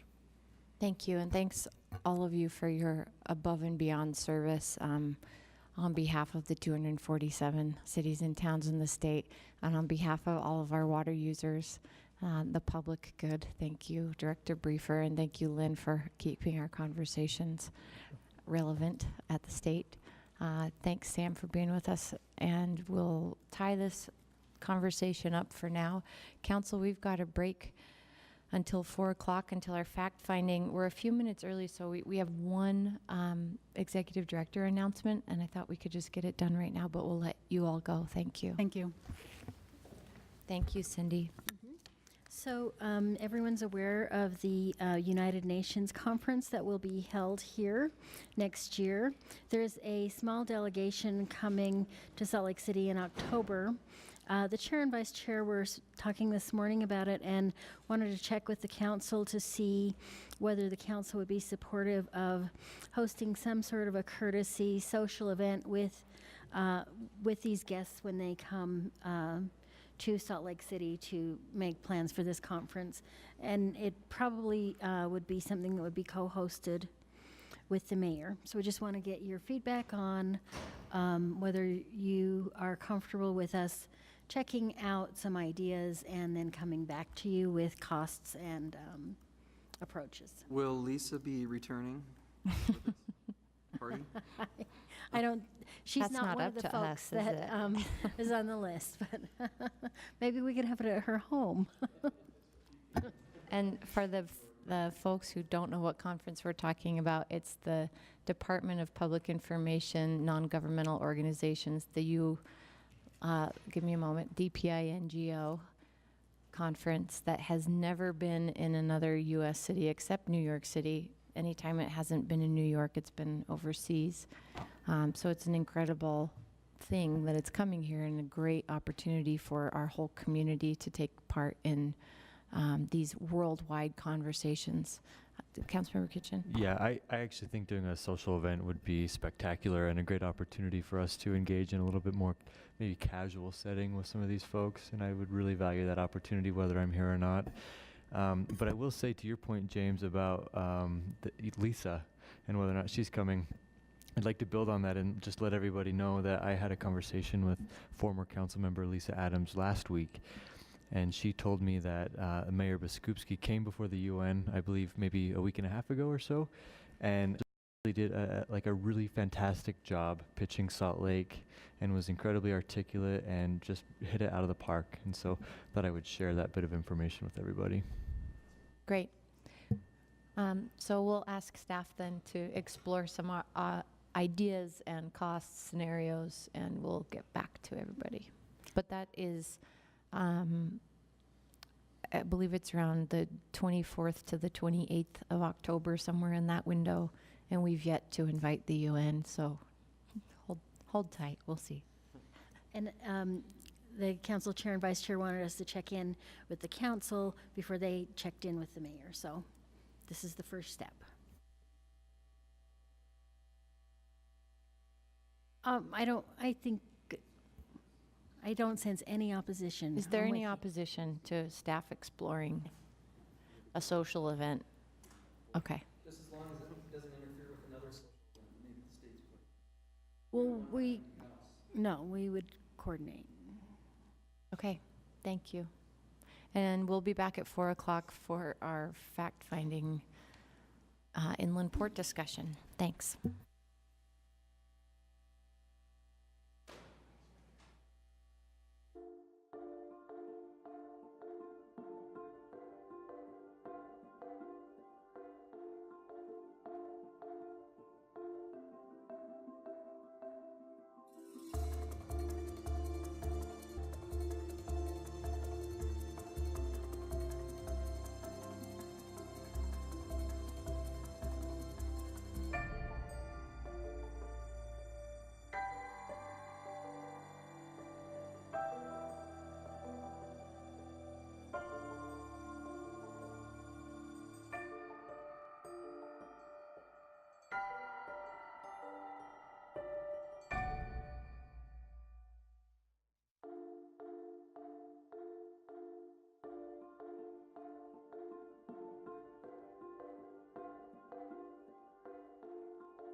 and a couple other council members will be joining us in just a moment.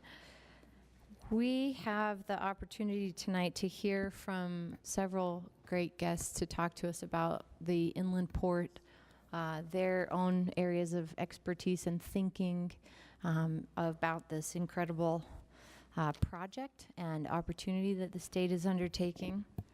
And first, we get to hear from the Executive Director of the Gardner Policy Institute, Natalie Gochner, who is a fantastic resource to the entire state of Utah, but particularly to conversations like this for Salt Lake City. We thank you for being with us today, Natalie. Pleasure. Did I pick the right spot? Any spot you'd like Okay, is the very right good. one. Yeah, very good. So, Chairman Mendenhall, remind me how this works. I have about a half hour, and that includes a lot of Q&A from the council. Yes. So if I share a few remarks and then... We have a time certain with Mayor Biskupski at 4:45, so Okay. we have we have a little bit more than 35 minutes. Yeah, sounds great. Great. I mean, my hope would be to be responsive to questions that people have, that things that are in my background that might be helpful here. I don't serve on the board. I'm not part of, state or local government. I work in a public policy institute that does research, but we did prepare the initial Salt Lake Inland Port Market Assessment. So this is dated August 2016, and I don't know if all of you knew that, but this was sort of an initial, survey of the field to just see, is this an opportunity worth taking a closer look at? And we did conclude that yes, it is, for reasons that I think are obvious to you. You asked for my input on several questions, but 3 of them really relate to my area of expertise. One was, what needs to happen to make the inland port successful? How can the city help to make it successful? And then 3, what are some of the best practices you would like to see the Inland Port Authority implement? And I want to answer all of those questions with the same answer, and that answer has kind of 2 components. Utah's inland port effort needs a unified vision, so that's the first point, supported by the best technical support available. That's the second point. And I think the city can help by being a full partner in creating the vision and in making sure the Inland Port Authority Board has that superb technical support to make the vision happen. So vision, whenever you throw out the word vision, it's a little bit controversial. Well, it's complicated because what is vision to one person might be another thing to something else, either because of different visions or differing definitions of visions. And you might say the fact that we have an Inland Port Authority Board, we've already have the vision. And I want to challenge that a bit because I think that technical analysis informs the vision.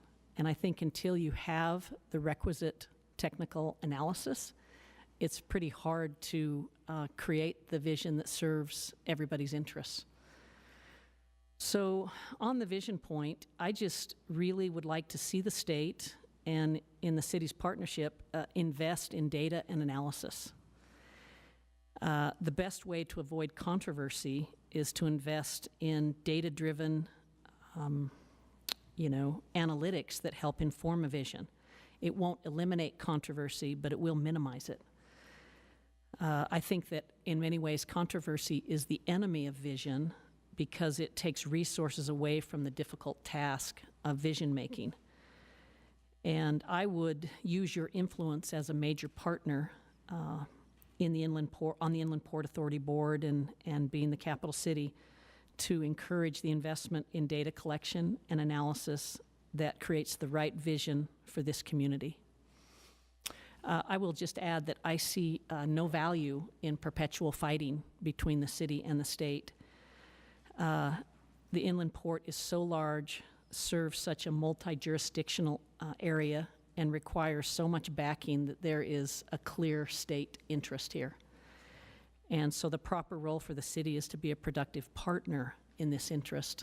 And I realize that that can take a lot of different forms, but I just wanted to share in my experience, I think that staying at the table, being a productive partner, being disagreeing but doing it in an agreeable way, trying not to air things out publicly but doing them behind the scenes, I think that is totally in the state's and city's interest. So just an opinion of mine. We can come back to that if you want, or do you want to hit me up on it now? Sure. No, I failed at the beginning to, I had this fabulous introduction that I completely forgot to read at the beginning of our fact-finding, and you have, I've already taken a page of notes, so would you mind if I No, please. orient my peers Yeah, to, please. to what I hope our outcome is Yeah, let's of do it. the fact-finding today, and also on the 11th when Yeah, we'll have let's do it. additional speakers. And to also the public conversation here, that over the summer, the City Council chose to sit at the negotiating table to represent the interests of city residents and taxpayers regarding the creation of the Inland Port Authority. And we appreciated the opportunity to work collaboratively and productively with state leaders and the legislature. The revised legislation that it was adopted in the special session created a foundation for future success, but we acknowledge that the work isn't done. Many residents and interest groups have significant concerns that still must be addressed. And these fact-finding nights give us the opportunity to hear from key stakeholders and community members in a public setting, so all members in the public can benefit from the expertise that's at hand. Today, the council will conduct a second of 3 fact-finding sessions on the inland port. During the previous discussion on August 21st, our own council member, James Rogers, the city's representative, Laura Fritz, our director of economic development, and the Inland Port Board Chair, Derek Miller, gave us a general overview of the Northwest Quadrant's Inland Port Authority Board, the subcommittees, and the future steps for advancing the development of the port. During that briefing, Mr. Miller welcomed our process that we're taking part in now to create a feedback forum. We're interested in helping to create multiple avenues of feedback so that people are feeling heard and feeling involved. This body has heard the complaints that our residents have not been heard enough, and we believe that the Inland Port Board has heard that also. The council will hear from stakeholders and community members on issues pertaining to local government, sustainability, economic development, and planning for future impacts to city budget and resources. And you'll see the theme reflected in some of the presentation materials. In addition to these fact-finding briefings, the council will hold a public hearing on September 18th to hear feedback from the broad community about concerns they have. The council's intent is to use this feedback to inform the city on potential changes on process clarifications and improvements that could be made to the Inland Port Authority. This information will be shared then with the Inland Port Board for their considerations as they establish their policies and procedures for future development of the port. This is a unique opportunity for the council to help shed light on a complicated topic for key stakeholders to share their expertise and feedback in a public setting and for the public to be heard. So we look forward to hearing from more from Natalie Gochner and all of the others who will be joining us tonight and on September 11th, and in the years ahead as we work with legislative leadership at the state, with the governor's administration, with Salt Lake City legislators, stakeholders, and the community to establish a successful inland port that respects the voices and hears the voices of its neighbors. So, Natalie, you've given us many good details so far. And council members, the hope, as I said in a really long format there, is that we will hear ideas and opportunities and things that we want to potentially reiterate to the Inland Port Board for consideration as comments we've heard from the community, and also to help us prepare for what is sure to be future legislation at the state level as the Inland Port Board the Inland Port develops. That we want to be at that intersection of conversation with the community and the Inland Port. So here we are, and Natalie, I thank you. I apologize for that interruption. No, but it's a great, you're asking for feedback, and I appreciate the opportunity to be here to share it. And again, my primary point is that the inland port effort needs a unified vision supported by the best technical support available. So let me jump to the technical support available, because that's where my area of expertise is. I have not attended any of the inland port meetings or anything. I just am a bystander, and but I will say that I know that there's a movement afoot to have an RFP that is released and to get the support for a business plan to help with the formation of the of the port and all of the work that needs to be done. And I just want to make the point to this body and encourage you to recommend to the Port Authority Board that there is incredible local expertise, and I think it would be very valuable for the Port Authority Board to form a technical team to support the Port Authority Board. And I view that as a different endeavor than the RFP. So you think of the RFP as bringing in someone who's worked in, many different areas on ports and has all this specialized expertise on port planning and the global supply chain and, air transportation, rail transportation, all those things. That's not what I'm talking about. What I'm talking about is a technical team that takes the expertise that exists locally in transportation, in air quality modeling, in real estate modeling, in economic development modeling, fiscal impact modeling, and even water resource modeling to understand the alternative futures that this port could represent to our state. And I just don't think there's been enough emphasis placed there. So let me just give you an example. Transportation modeling, that is done in the metropolitan areas by the Wasatch Front Regional Council. They get a lot of support from UDOT, a lot of support from UTA, and certainly Salt Lake City has a lot of transportation planning expertise. Those people need to be at the table analyzing alternative futures of this port, because we need to know what's going to happen in terms of congestion and travel times and all those sorts of things.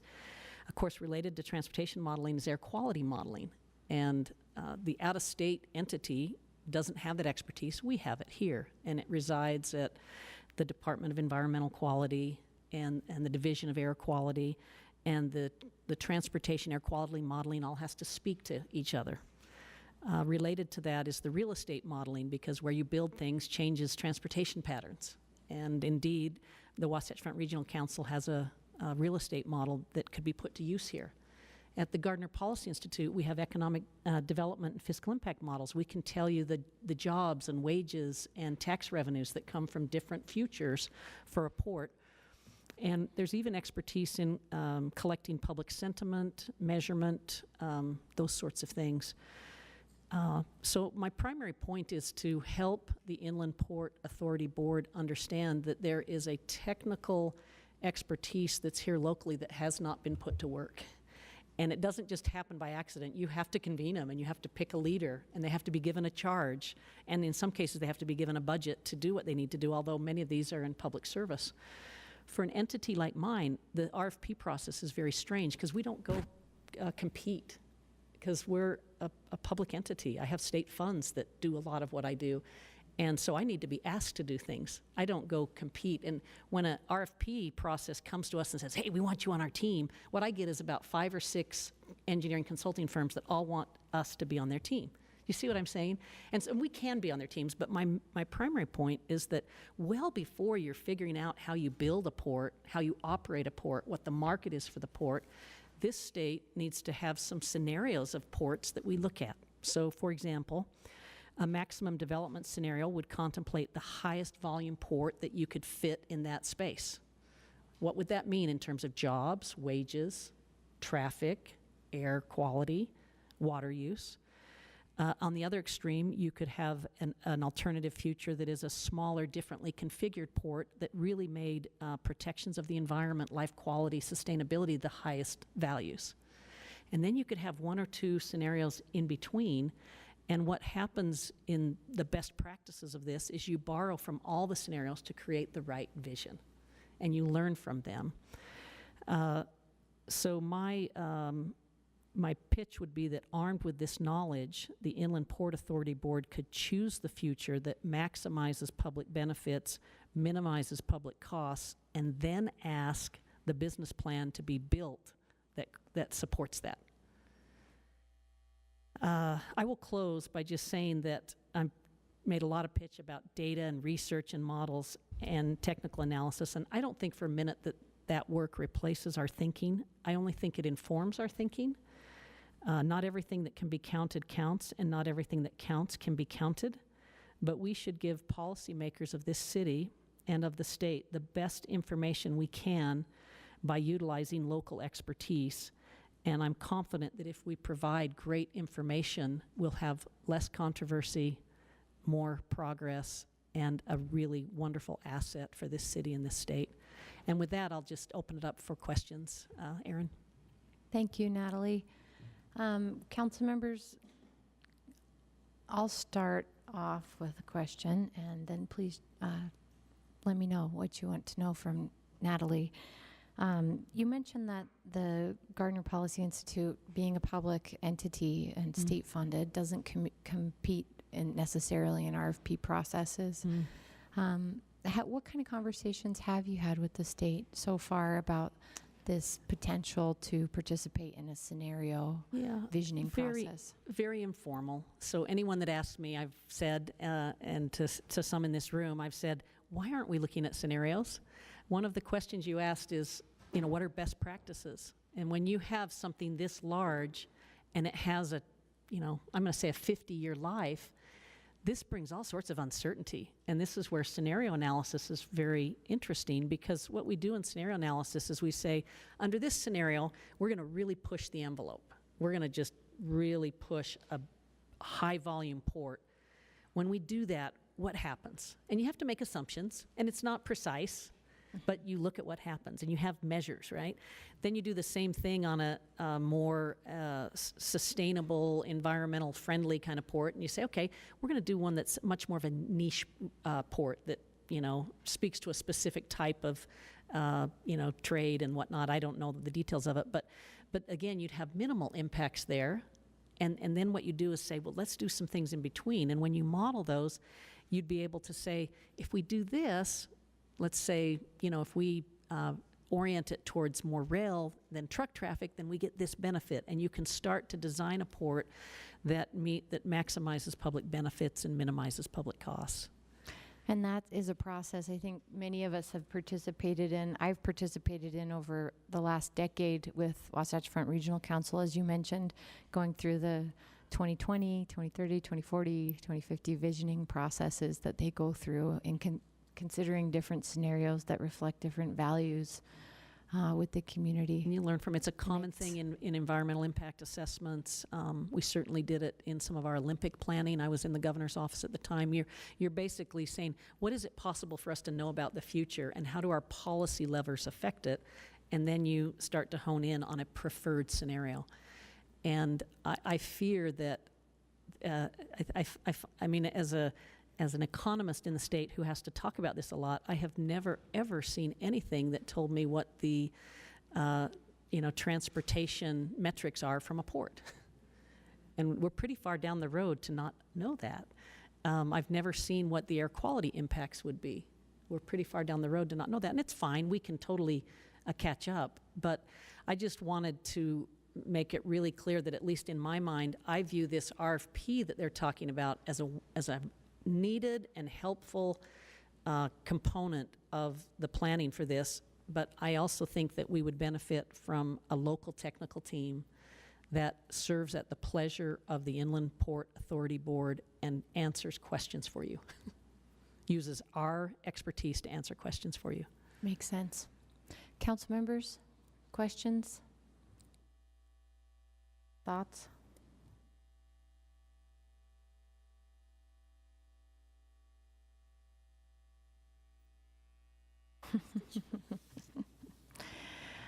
I'll ask this one. What kind of a public engagement process would you see as appropriate for the development of a business plan? That's a great question. Yeah. It's interesting because it also relates to a technical team, because it seems to me like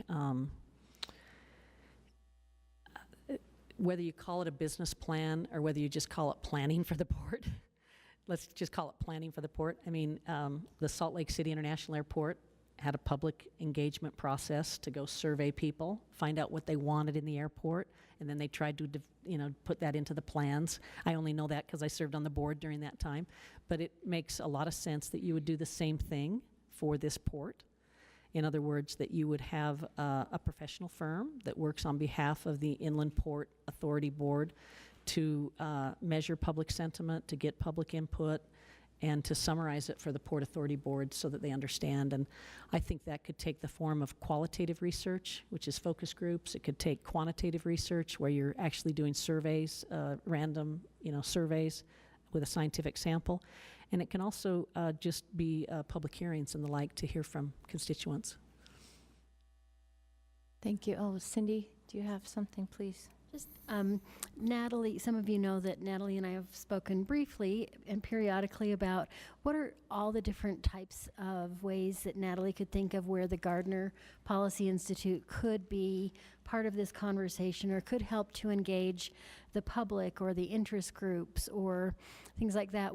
It's such an important institution in our community. What kinds of things could you possibly do? And you've mentioned the scenario being part of a group that looks at different scenarios. Can you think of other things that, I know you haven't been invited to do that yet, but just asking you here, based on the expertise that you have internally to your group, what types of things could you see the Gardner Institute doing? Okay, great. I think that a technical team should be formed. I think that the Gardner Policy Institute would have a lot to offer on that technical team. I don't think that we're the right entity to lead it, in part because I think the dominant amount of work is transportation, and that's not a core competency of ours. I would see someone like the Wasatch Front Regional Council leading a technical team. They, by the way, have someone there who has incredible experience in doing just this type of work, a gentleman named Ted Knowlton, so I just throw that out. At Gardner, what we could do on the technical team is we could host the focus groups to help them understand that. We could do a survey on behalf of the Port Authority Board. But what we could really do is put our models to work. So we can do economic impact analysis to help us know, if you do this size port, what does it do to our population growth? What does it do to jobs? What does it do to income? How much tax revenue do various jurisdictions get under it? We could even do some research on how helpful is it to have a tighter connection to the global supply chain? What are the types of manufacturing jobs we could target given that? As you know, the real cherry of an inland port is the way that it connects Utah companies to the world. And if you just take a second and think of rural Utah, where we have 8 counties that are contracting, not growing, in an environment where our state leads the nation in job growth. So we truly have a silent recession in our state and a tale of 2 Utahs, and rural Utah's on the losing end of it. An inland port could be amazingly helpful to getting products in rural Utah into the global supply chain, but you have to analyze it. You have to understand it. What kind of products, and what's the transportation patterns to get them here? So, and you can design the port to be more helpful to a broader geography if you want to. So those are some ideas that would be helpful. We have expertise in economics, demographics, and survey research. And we very much appreciate our partnership with the city, I might add. Go ahead, please. All right.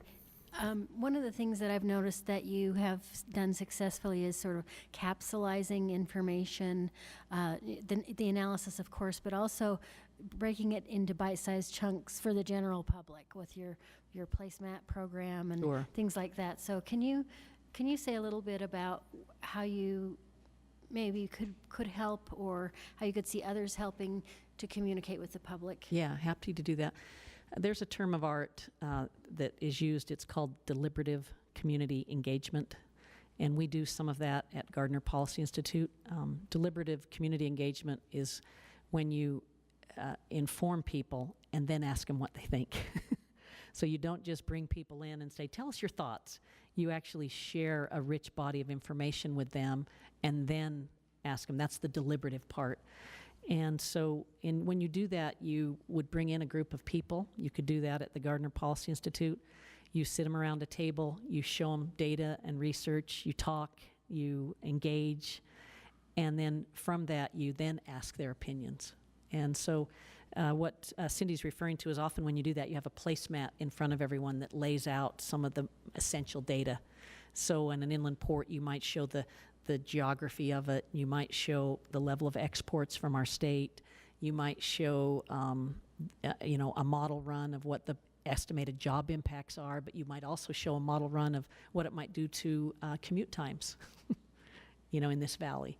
We'd use different metrics, and then after you show it to people, they might have a different perspective about the development. So it's deliberative community engagement, and it's a very successful way to learn what people want and what's best for a community. I wanted to ask you about the 2016 report that you mentioned at the beginning. Okay. And what opportunities were identified in that report that haven't been talked about yet, and you've probably laid many of those out already, but are there any others? Yeah, well, I think certainly the airport. And, what we really did in this report is we said there's all sorts of dots that you connect here. And so we connected the rail network that's already present here, which is exceptional, and we showed what that rail network is. And as you might know, nobody can compare to us in the interior West for our rail network. I mean, Phoenix can't, Boise can't, Reno, Las Vegas can't, Denver can't. We have this incredible locational advantage for being halfway between Canada and Mexico and the Continental Divide and the Pacific Ocean. And it puts us right in the center of the interior West, hence Crossroads of the West. So you take the rail network, and then you take the airport expansion, which obviously has been very well managed by this city and is a enhancement that you would want, but it's already done, meaning the money's in place and the plan's in place. The other dot we connected is the significant, I'll call it logistics capabilities that already are here. And you may know of something called Orient Overseas Container Lines, OOCL, but it's a major shipping operation, and their North American headquarters is in South Jordan, Utah. So that's really interesting that people are doing logistics from Salt Lake City. Also, the prison relocation is a dot to connect, obviously, because it will create some infrastructure that's helpful here. So what we really did in our market assessment was look at all of these characteristics and said, we need to go further. There's something here that could be a real asset to our state. And most people have included that the two real benefits are if you can stimulate advanced manufacturing that are high-paying jobs and create greater markets for Utah businesses through that tighter connection to the global supply chain. That's the vision. So that's what we concluded. We did, though, by the way, give the qualifications, and I'd have to go look it up to read it to you, but we basically said there's a lot more research that needs to be done. And of course, that's part of my pitch today. How do you go into something this serious without having done the transportation and air quality and land use modeling and economic and fiscal modeling? And we absolutely have incredible resources, as you said, locally to do that. And they're not convened yet. These are my peers in the kind of work I do. These are all my peers, and we're all kind of, thinking that this should be happening. Thank you. So. Questions, council members? Anything else for Natalie? Councilmember Johnston, please. Thank you again. Yeah. Thank you. I have a question about the technical expertise. If I were to fast forward, say 5 years from now, maybe 10, what would if we do this well, the way you're laying it out, what would I see, or conversely, what wouldn't I see? Kind of the negative, right? Because sometimes it's hard to say, we should convene this, and somebody will say, well, we convened that group, and they did essentially what you're talking about. But the outcome could be very, very different from what the vision is. Are there specific things that we would look for to say we haven't done it well enough because we're seeing this process not work, or these pieces, or we're seeing something really well work? Yeah, it's a great question. So the way I think of that is that as a decision maker, I think that you have the right to expect to be put in front of you, if I do this, what is likely to happen? and through those various policy levers, pick what you think should happen. My fear is that we have like one vision of an inland port and we're just going after it. And that vision is very market driven, but hasn't considered enough community impacts. And there has to be a balance there. So what could go wrong is we pursue an inland port that maximizes jobs and wages, opportunities, really important things in our state, but has not accurately planned for the transportation network to service that, or the regulations to service that. So, I mean, I know you can fill in a lot of blanks there. So, I teach public finance at the University of Utah, and public finance is really where markets and government come together. And the key here is there are social benefits and social costs, and we have to go weigh those and pick the ones that maximize the benefits and minimize the costs. And does that help? So if I'm extrapolating a little bit, okay. If we were to look at the Inland Port Board, for instance, one of the things we should look for sooner than, say, 5 years is a clear delineation of here's the vision we're choosing and here are the costs associated with it. I don't know if this ever happens. I don't know. Everyone says we're choosing this, but also we're going to accept this, a trade-off. We never sort of say that in public, do we? But ideally, that's what we're talking about. If we maximize one aspect of this potential, we are going to have an impact here. And are we having that clear public discussion about this? If we don't have a public discussion saying here are the trade-offs, we're not having the real discussion, are we? Well, there's no question that there has to be a balance brought to bear between the growth dynamics and the societal costs. So let me give you an example. Depending on what, so you said 5 years, but I want to take you further out and go 20, 50 years, something. Let's go out to 2050. You know, there's a lot that's going to happen in that time frame. And emissions from, you know, trucks are going to change dramatically. Emissions from trains are going to change dramatically. So one of the fun things that you do when you do the scenario work is you make assumptions about that.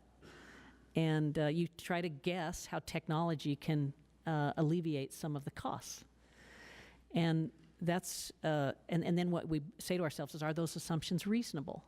And then if they're reasonable, then we can, you know, do this much economic development and preserve also our quality. And so I think that decision makers have an obligation to weigh those out. I'm very confident that the people on the Inland Port Authority Board understand this, but I think that they need some data, some technical support around them to put it into action. Yeah. And again, I just point that great data and analysis will minimize controversy because it starts to pave the way forward. Right, and we've seen that time and again with different visioning processes that have happened across the state of Utah. There's more than I can actually name, even just around air quality and transportation. Yeah. So I'm wondering how you might respond to someone who may say, we've got opportunities right now, globally, that want to come here that we need to seize before we have a business plan developed, before we even talk about having a modeling and visioning scenarios conversation before the business plan. How might you respond to that kind of urgency? Yeah, I mean, I think you get one chance to do this right. I think that because it's a massive investment that has a 50-year, you know, life, it might, James, do they tell you what kind of life this has? Is it about 50 years? Something like that. I think that's probably what they use. Anyway, I think you have to be very careful. I think you have to pursue very carefully because it's a 50-year decision. It's not unlike the decisions at the point of the mountain, you know, where there's incredible opportunity there to do something quick. The quickest thing is put in housing, right? There's immediate demand for that, a lot of money to be made, but that does not serve a public purpose.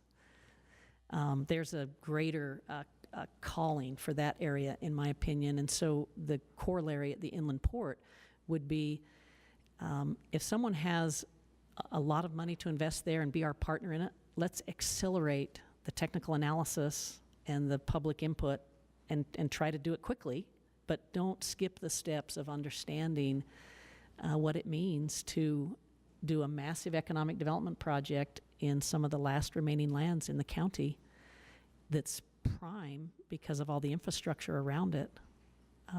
That would be my advice. And I nobody has to listen to me, by the way. I'm not listening to you, but I want to ask you maybe a hard question, not to pin you down, but if there were that kind of investment to accelerate this technical analysis, how long might it take? Well, yeah, it's a great question. You know, this is hard because, you know, I sit here and say, oh, these models will really help you. But then I'd be the first to say, you know, they're approximates and there's places that we can't figure something out or whatever. But I think you can do a 9-month strike team, a 9-month deep dive, and get incredible information that would be helpful. And so, you know, in my line of thinking, that's pretty quick. Mm-hmm. But I don't think this is 3 years. I don't think it's 5 years. I don't think it's 2 years. I know that it's not the same thing, but Downtown Rising really pushed the envelope in terms of speed, in terms of thinking about how to revitalize Salt Lake City's downtown area, and it was about a 9-month intense process. And it was not as well supported as I would assume this would be. So 9 months. That's optimistic. Yeah, I think 6 months is too short, and I think that 18 is too long, so. Great. Something like that. Councilmember Kitchen, please. So when we're talking this 9-month timeline, would that include all layers of analysis? So, you know, impacts to population, impacts to air quality and environment, as well as the urban and rural impact? Yeah, I think so, Derek, because I think what you would do is you'd have the Port Authority Board identify the technical team, you'd pick a leader, and you'd give them a charge. And then they would all react to that charge. And I think the charge you'd give is, we want, as a board, to develop 4 scenarios for you to analyze. And you need to tell us the assumptions you need for those scenarios, because the models only, they can't do everything. So we pick the assumptions that the models respond to. Anyway, what would come to bear is the leader of that team would say, okay, what do you need first? Well, first you have to know investment. So how many dollars are spent? And so we'd work with whoever's doing the business plan to say, if we do a port of this size, is it a $2 billion port? Is it a $1 billion port? Anyway, so investment feeds the economic models. And then we'd have to say, okay, how many jobs for this one? And then the jobs lead the demographic. Now you've got jobs, population, real estate, and so you can start to say, okay, what kind of transportation are we talking about? And you might find I always say it wrong, but arterial, anyway, different types of roads that fail under different, so you're gonna have to invest in more roads, and so then there's more costs, right? And so it basically, it's a dynamic process, but essentially you do investment and then job growth and population growth and then transportation and air quality planning that results. So you're saying that the business plan ought to precede the work that you do? I think they go hand in hand. Hand in hand. Yeah, but I think that the scenario work is more in advance, because I think it's from the scenarios that you pick the plan you want to follow, if that makes sense. Yeah. But you don't get me wrong, the Wasatch Front Regional Council and all the entities I'm named, they can't tell you what the port would look like. We need expertise to tell us that. Someone who knows the construction and the operations of a port. So you do have to have some linkage there. And just so I'm clear, this work hasn't started because you have not yet been engaged or retained to do this type of work. James, help us understand that. Which part, the process? Well, just it hasn't started yet because I think it's been so much about the governance and the Port Authority Board, but now it's time. Subcommittees have been formed and they've gone out. So, and that one of the subcommittees, as you're well aware, is to find an executive director. Yeah, which the board and fills. That might be part of why, right? You don't have a full-time person leading this yet. There's no staff. There isn't, the attorney there. There isn't an office really for an executive director. That person hasn't been hired to help, guide that process. So James, what is the timeline for this business plan? It's in the works. Yeah, I think that the next thing that's going to be is to go to RFP. So when is that? Do you have any idea? From what I gather, it's going to probably be the next subcommittee meeting. Not the next subcommittee, but the next inland port meeting. And then it will be out on the market for 90 days, what? I guess we'll find that out as soon as You'll that find out. subcommittee reports. It's hard for me to imagine making any decisions on this without a business plan. It doesn't make any sense. I mean, you have so many large unanswered questions out here about this massive 50-year project and no business plan? But it makes sense to me that Natalie's saying before you say this is the plan we're going to pursue, you know what your outcome, because you've looked at the different scenarios. I appreciate Natalie because she's telling us we have one shot at doing this right, and so it's important that we're deliberative. But from a standpoint of making these big governance decisions and potentially spending money already, I'm really anxious for the business plan. Let me Derek, just put it that way. What I would do is I would encourage the Port Authority Board in their next meeting, whichever subcommittee is correct, to form this technical committee and make sure that a member of someone who gets the RFP is represented on the technical committee, and immediately begin the process of designing scenarios that you'd learn from. And by the time you get an RFP cleared, then they can start to work together. And I would give them a very tight timeline, and I feel quite confident that after 9 months, the technical people could come back and say, we've looked at 4 scenarios of a port, and they're all different for different reasons, and this is what we learned. So I'll give you one example. We did a lot of scenario work for Envision Utah when they did their original quality growth strategy. And you have to have been there, but they had A, B, C, and D. And A was very dispersed development all along the Wasatch Front, and D was very compact, dense development. And when we modeled them, a lot of people loved D because they were, they wanted intense development. But D completely failed in our modeling. It was too compact. The air quality models failed. The transportation models failed. Density is good, but only to a point. And so we were able to just take that one right off the table. And then you got to focus on A, B, and C. And that's the kind of thing you would do here is you would do out this port. And under the very small port, you might find, so the small in terms of jobs, you might find that it's not worth all the investment. That you either have to have some incredible job creation to justify all the investment. So that's my point, is just give the advisory Port Authority Board, give them the information they need to create a unified vision that says this is the port we're talking about. Right now, it's whatever anyone imagines.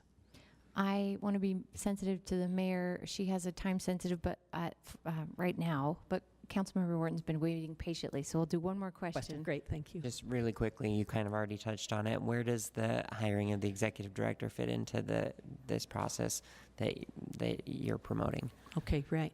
I mean, I think the executive director would attend all of the technical committee meetings and run interference, for the technical committee to the advisory board, and maybe help with the RFP process. Maybe some budgets are involved. So this is probably the best explanation for why this hasn't happened yet. Right. Is there's nobody full-time who's been shepherding this. But I think everyone, I spoke with Derek Miller yesterday, and he's chairing it, and he gets this, and so I'm optimistic, and I just bring that to you as a way to consider how it could be helpful to the city. Thank you, Natalie. One more, Councilmember Fowler. Thank you, Natalie, and I apologize, Mayor, I'll be quick, I promise. But first, Natalie, I want to thank you so much for coming and giving us this valuable knowledge and information. Every time you speak, I learn so much, and I really appreciate it. Thank you. My question, and you sort of answered this, is you've met with a few of the Inland Port Board members, correct? I work with them all the time, so I'm sure I have, yeah. That's good. Are there any plans to have you give a similar presentation to the Inland Port Board? Because as knowledgeable as this is for us, and I appreciate it, and I hope our public, hopefully the people that would want to have this knowledge are listening, but we don't really have a say in the Inland Port Board, in the Inland Port, right? I mean, except for James, thank goodness. But so are there any meetings to give some sort of presentation about doing this, or any ideas at this point to the Inland Port Board, to the people that are making those decisions? Yeah, not that are currently scheduled, but I will say that I have been in conversations with Derek Miller about a perspective here. I certainly hope they take advantage of your knowledge. Great. Well, thank you so much. Informing all of this. I want to just, again, express my appreciation for the partnership that the Gardner Institute shares with the city, and that's both at the mayor's level and with the council, and it's just wonderful to work with all of you, so thanks so much. Thank you, Natalie, for taking the time to be with us. Mayor Biskupski, we are so happy you could join us today. Come on up. The floor is yours.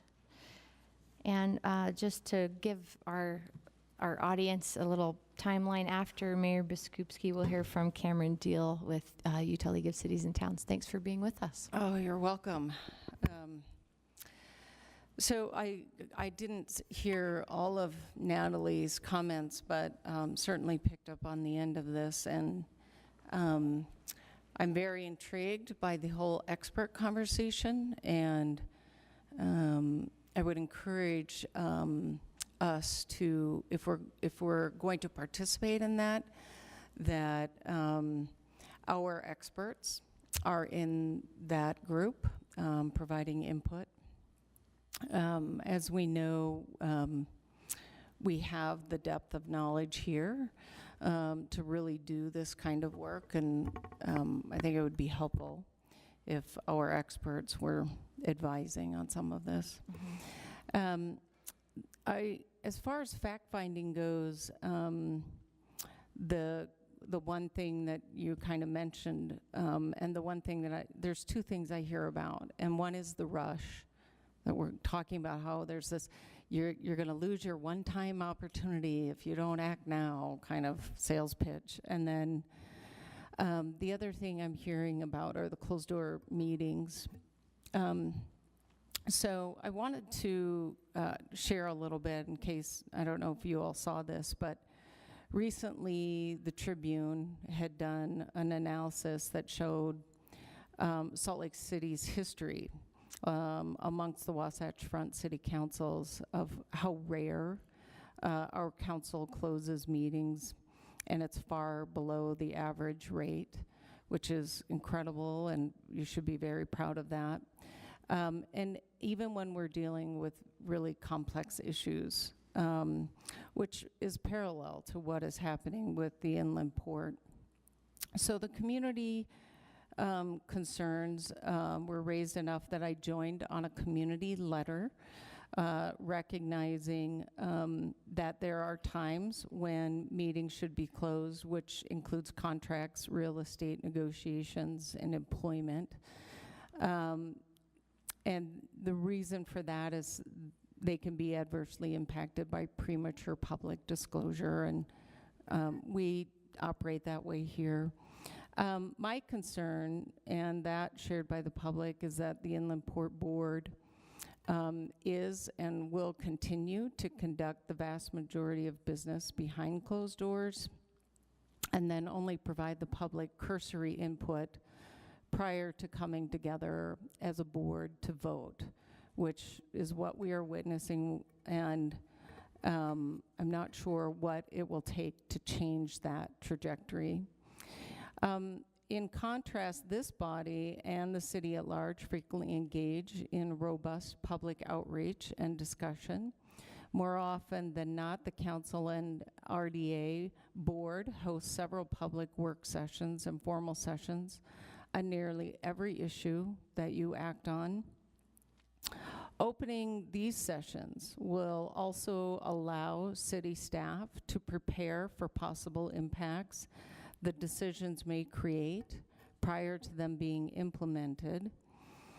And it appears that the two Salt Lake City representatives on the Inland Port Board are not privy to discussions of every subcommittee. So just today, Laura Fritz sent a letter to Derek Miller expressing her concerns about items being discussed and voted on without even being on an agenda. And I share her concern, and I'm wondering if the council has or will be sending a letter to the Inland Port Board requesting that they open all of their meetings and agenda anything that they plan to vote on. I think it would serve us well as a city to send that message and ask that they operate in that space. There certainly are concerns that are just getting more and more heightened about what this port is going to be, that things are happening in such poor fashion during the times there is an actual public meeting. So that's what I have, and what's come my way as far as being the mayor, and the concerns that have been raised by the community and what I'm concerned about as well. Thanks, Mayor. You're Council welcome. members, do you have questions? Councilmember Sure. Rogers. So, Mayor, you said that you will allow staff to help out with any meetings now with Inland Port? I am specifically referring to what Natalie is recommending, and that particular work of bringing the experts together to work on. Let city experts come now. I am willing to let our city experts work on strategic plan. I am not saying I will send my staff to an Inland Port Board meeting. Okay, so you're just willing to let some staff go, but not your... No, I am just telling you and I've just raised this concern, some of the unethical things that are happening in these committees and in these meetings, I am not going to subject my staff to, but I think it would be very important that our experts. I'm not going to debate you about unethical because there are a lot of things we could go down that road that I'm not going to. I'm just sharing. Okay. Thank you. Other council questions for the mayor? Councilmember Johnston. Hi, Mayor, thank you. You mentioned Director Fritz sent a letter concerned about specific things happening at Yes. the subcommittee level? Today. Is that privy to us to know at this point, or? Yes, the letter was sent to Derek Miller today, so it would be public record. Okay. Because I'd be interested in hearing specifics, the specific concerns. Yeah, we can go that way, so. I have a copy of the letter. I could share it with you, or I could get copies sent out to you. That'd be great if but they it could is just pretty share. lengthy letter. Copies are fine then if it's lengthy. Yeah. Okay, thank you. Anything else, Councilmember Johnston?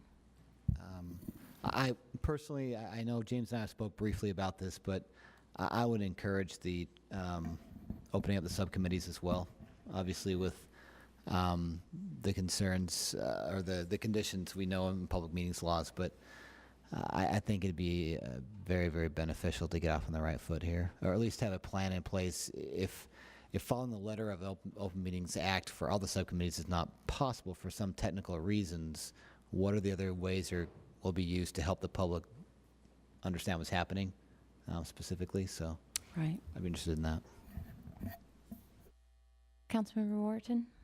Yeah, I just echo that and share that I think every time we've had this conversation that I've tried to bring up, that I think that opening the meetings is going to resolve a lot of these issues that we're seeing from the public, Right. and I am encouraging of that as well. And to your question, Mayor, there's a lot of things that have happened recently, and this is our first meeting, as you know, in a week, and we haven't yet to have those kind of conversations. So, okay, we appreciate you sharing this with us, though, today. Any You're other welcome. council comments, questions to the mayor? Thank you for making the time to be with You're us. welcome. And I appreciate that. I believe Patrick Leary will be joining us next week to give us a sort of holistic look at the probability of unanticipated impacts to every department in the city, but impacts to be sure. And so we'll look forward to that presentation on September 11th. Yes, I will be out of town, so Patrick will be here. Thanks for making time to be with us today, Mayor. Welcome. Thank you. And I see that Cameron Deal has stuck around from his previous part on our agenda, and we appreciate that you'll be available to talk to us now, early. Thank you, Cameron.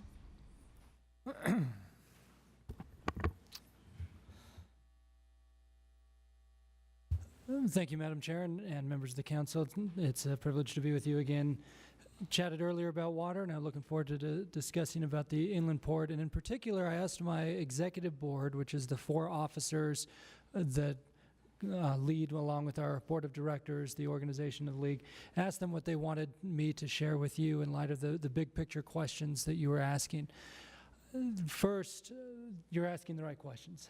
That was what they relayed to me. The questions of what are the impacts going to be on the city, the state, and the region, whether it's economic development impacts, environmental impacts, or the one that has caused us the most consternation as an organization, which is what is the legal precedent of the Inland Port Bill, both SB 234, fourth substitute, as well as the bill that passed in special session, HB 2001, back in July. What is that legal precedent for the city of Salt Lake, as well as the legal precedent for other municipalities around the state? The last question that you asked is the question of what are the best practices that the inland port should consider. I thought about referring to that as the $64 million question, and then I realized we don't know if it's actually $64 million. It's the unknown $1 million question.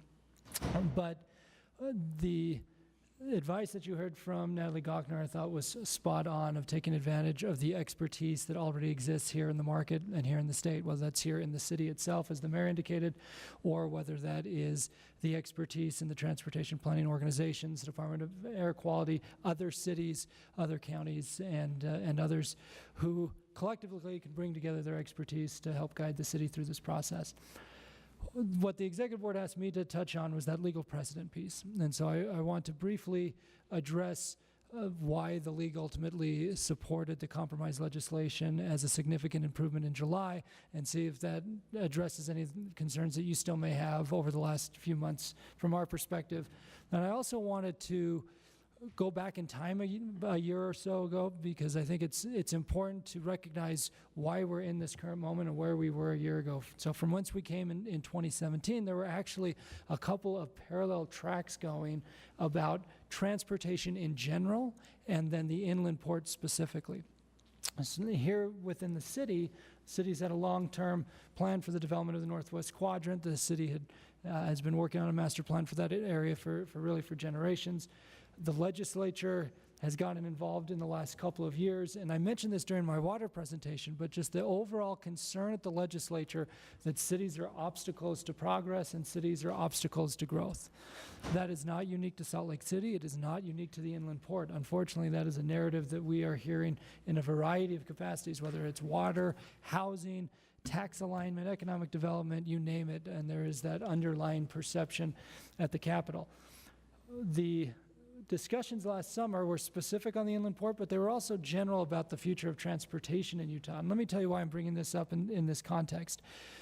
This perception about cities being an obstacle was really driving part of the discussion at the Transportation Task Force. And this Transportation Funding Task Force had 16 members, some elected officials, some experts, some from the business community, and others.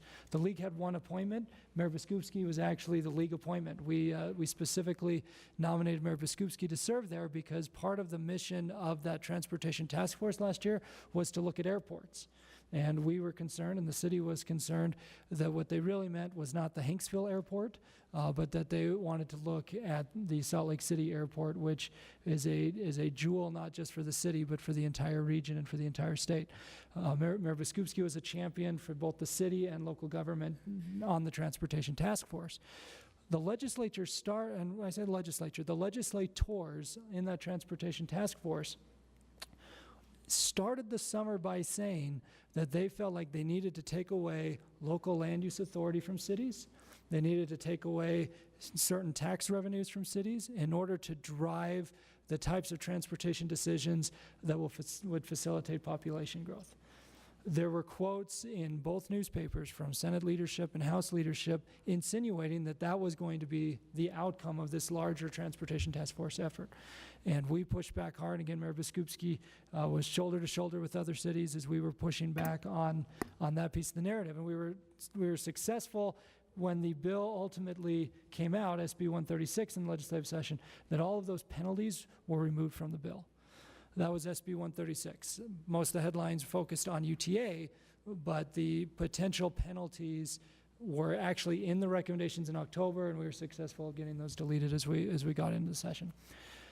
Well, though we see a lot of those conversations from the Transportation Task Force in the dialogue surrounding the Inland Port Bill and SB 234, and that was in large part what generated our concern about what was in SB 234, because ultimately what happens in the Northwest Quadrant today could happen somewhere else in the state tomorrow, whether that's the Point of the Mountain or the West Davis Corridor or other high growth areas. It won't be an inland port per se, but it could be another type of state-led development effort. The term that we've heard this summer has been project of regional significance, and that for a project of regional significance, the state needs to have a greater role and locals need to have a diminished role, in part because of a concern that locals are more responsive to the concerns of residents, and so when residents are frustrated about potential development project, that could slow down the development project. If the state has a stronger hand in it, then it's more immune to those local political pressures. And we've been pushing back on that narrative, and the inland port is the result of last year's legislation to address one particular type of project, and even with the improvements in that bill over the summer, we are concerned about that model being replicated elsewhere. So one of the questions that we have for you to answer as you go through this process is, what are you learning that you can share with other cities about public engagement, about land use authority under this new model, about the tax increment? What can you share with other cities, and then what can we do to help improve that model? Where the status quo is House Bill 2001 from July. If there are ways to improve House Bill 2001 that come once we get into this process, then we want to be an ally in looking for those potential improvements. And at this point, it's hard to say what those improvements are specifically until the process gets further underway. But we are concerned about what it can mean elsewhere. So let me jump then just to the letter that the League submitted to Governor Herbert the week of the special session, because I think it addresses all of the issues that your fellow cities have been concerned about. And there are really 7 key points: land use authority, tax increment, local consent, the size of this project, accountability to taxpayers, constitutionality, which is the quote-unquote Ripper Clause, and then the precedent of Northwest Quadrant today and somewhere else tomorrow. I'm happy to go into more detail about each of these. The executive board reviewed the proposed bill that weekend and ultimately felt like that the bill was a significant improvement over what passed in March. And that's why the executive board was willing to support it, because it was that significant improvement. It was a significant improvement in enough of these areas, certainly not in all of the areas, and there are certain areas that we still consider to be bad precedent, such as the language of the up to 100% tax increment. But we also recognize that the language on the tax increment piece will ensure that tax dollars generated in Salt Lake City stay in Salt Lake City, requires the inland port to contract back with the city, so on and so forth. What we want to hear from you is, does this framework actually function once it gets underway? If so, why? If not, why not? So that we in turn can work with you to improve that framework. And again, we'll be keeping a close eye on it because of the potential precedent elsewhere. On the local consent, size, accountability, again, of the 11 members on the Inland Port Board, we wanted to see more local government representation there beyond just the two from Salt Lake and then the one from West Valley. Then on the constitutionality and the precedent piece, you can see this is language first from the Constitution, which is the Ripper Clause about the municipal functions and delegating to a special commission.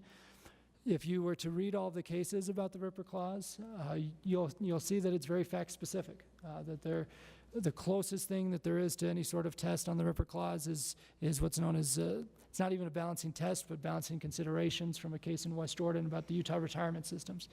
And that was discussion over both the special commission piece and the municipal functions piece. On the precedent side, our letter articulated to the governor that because the special session bill was narrowly focused, that's why we were willing to support it, because it was an improvement over SB 234. again, my instructions from the board were to come explain to you the thought process behind that letter and take any questions you have from us and any questions that you would like us to take back to other cities as you proceed, and then also to ask those questions of you as you go through this process of what lessons can be shared with other cities and what improvements could be brought forward for House Bill 2001 that the league could support on your behalf. Thank you, Cameron. Before council members chime in, I want to thank you for the league's incredible, persistent, and thorough review of everything that's happened since the 2017 time when this conversation really kicked off, I think, among the 247 cities and towns in the state, and your leadership to do a deep dive analysis and sometimes on very short time frames of the considerations that were brought before the legislature ultimately in the special session.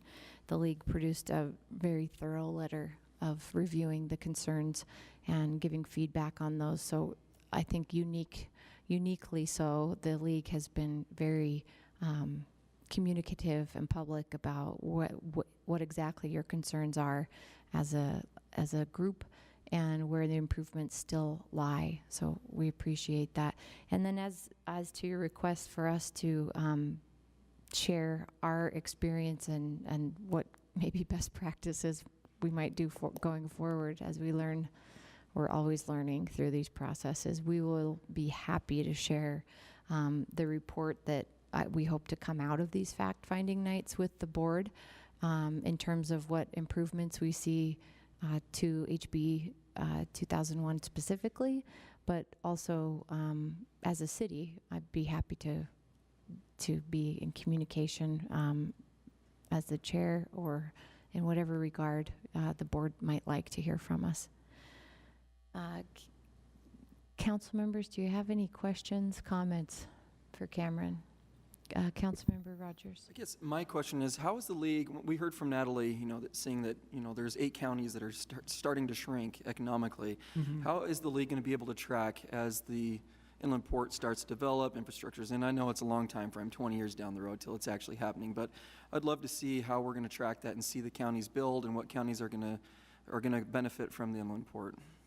I think it's Any a sort of great, data that's a that great you're looking point. towards? It's a great point, and we are in a unique position representing Circleville and Junction and Price and Helper and other communities that hopefully will see an economic benefit of having an inland port in the state of Utah. So that's an excellent point that I'll take back to the board as we lay out our research objectives in the years to come of making sure we're asking the right questions about the potential impact in Carbon County and Sanpete County and other areas which at least the narrative thus far has been that they'll see a benefit from having an inland port. So thank you for bringing that up. Madam Chair, may I just add one other thing? Throughout the last few months, we have, as league staff, stayed in close communication with both the mayor and the mayor's office, as well as with the council and the council's office. So appreciate the opportunity we've had to have dialogue with both the mayor and with the council on this topic. We appreciate that too. Other Councilmember Fowler, please. Cameron, thanks so much for being here and all the work that you do with the Utah Leagues of Cities and Towns. One, just to kind of reiterate something that you said, my biggest worry from the very beginning of me being on the council and being a part of this was the precedent that this would set for other areas, and it was something I brought up with Speaker Hughes when he was here, and it's still a concern of mine. I think that it is wise for you to tell your constituents, if you will, with the Leagues of Cities and Towns, that I do think it's still a worry, and it's something that people who are policymakers in other cities and towns need to be aware of and understand.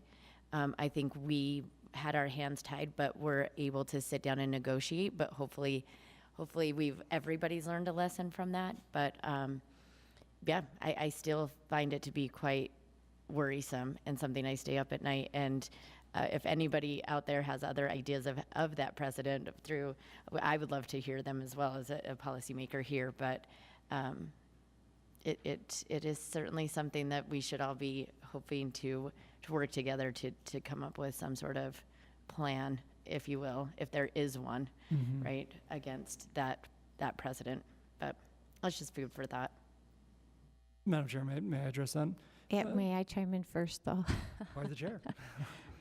I totally agree with Councilmember Fowler, and I think that there's never been a better opportunity for Salt Lake City to more deeply engage with Utah League of Cities and Towns as a regular participant in the conversations that the league has, because we, for Andrew, Councilmember Johnston and I, as we attended the spring conference and had the opportunity to meet with many city folks from around the city who are from around the state who have regions of potential economic development that the state might be interested in. We should be standing together as we look at not only the evolution of the inland port here in Salt Lake City, but the precedents that has been set and that will be continually explored, I think, by the legislature. So we have a strong relationship with ULCT at this point, and I intend for that to continue. Other council members? We have time, so you can ask Cameron all sorts of questions. Oh, yes, please. Yes, can I respond to Councilmember Fowler? Amen and amen. We invited Senator Jerry Stevenson to come down and speak to our mid-year conference in St. George about both the inland port and what it could mean for other communities. And I'll relay a conversation that I had with the senator during the legislative session. He and I chatted about his vision for the inland port, and he's a former mayor.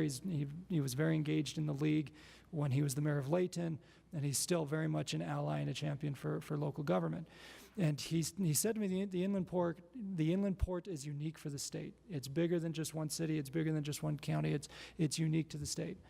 And I said, well, Senator, from a local government perspective, we've heard similar language from legislators on a variety of topics in recent years, whether it's homelessness, Point of the Mountain, transportation, as I mentioned, SB 136, water. I mean, there's a list of issues that are traditionally handled at the local level where we're hearing this increasing rhetoric that local governments can't handle this on their own. It's bigger than local government. And our concern is that when the legislature starts acting like a city council or starts acting like a planning commission, one, you start to lose some of the connectivity back to the residents, and you start to lose that level of responsiveness that is inherent in local government. Two, you also lose that subject matter expertise. The seven of you and Mayor Biskupski are elected by the residents of Salt Lake City. You know Salt Lake City inside and out. You know the challenges, you know the benefits, you know everything that's happening here, you know the potential for the city. You're in the best position to make those decisions for the city. You should not have to look over your shoulder to a legislator who's elected from a completely different part of the state who wants to second guess your decision. We heavily opposed a bill, House Bill 175, this past legislative session, which it was unrelated specifically to the inland port, but I think it's relevant to this discussion. And House Bill 175 would have authorized a state oversight committee of 9 legislators that would have had the authority to review the effectiveness or efficiency of any local government act. Let that set in for a second.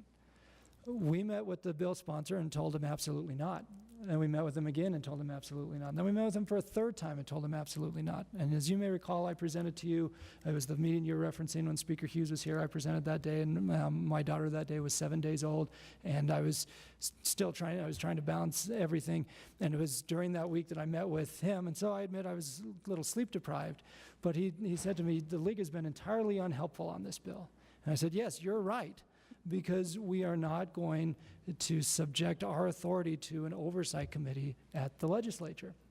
And that bill passed out of committee, and we were successful at defeating it on the House floor, but not before you had several members of House leadership refer to themselves as a legislature as a super city council.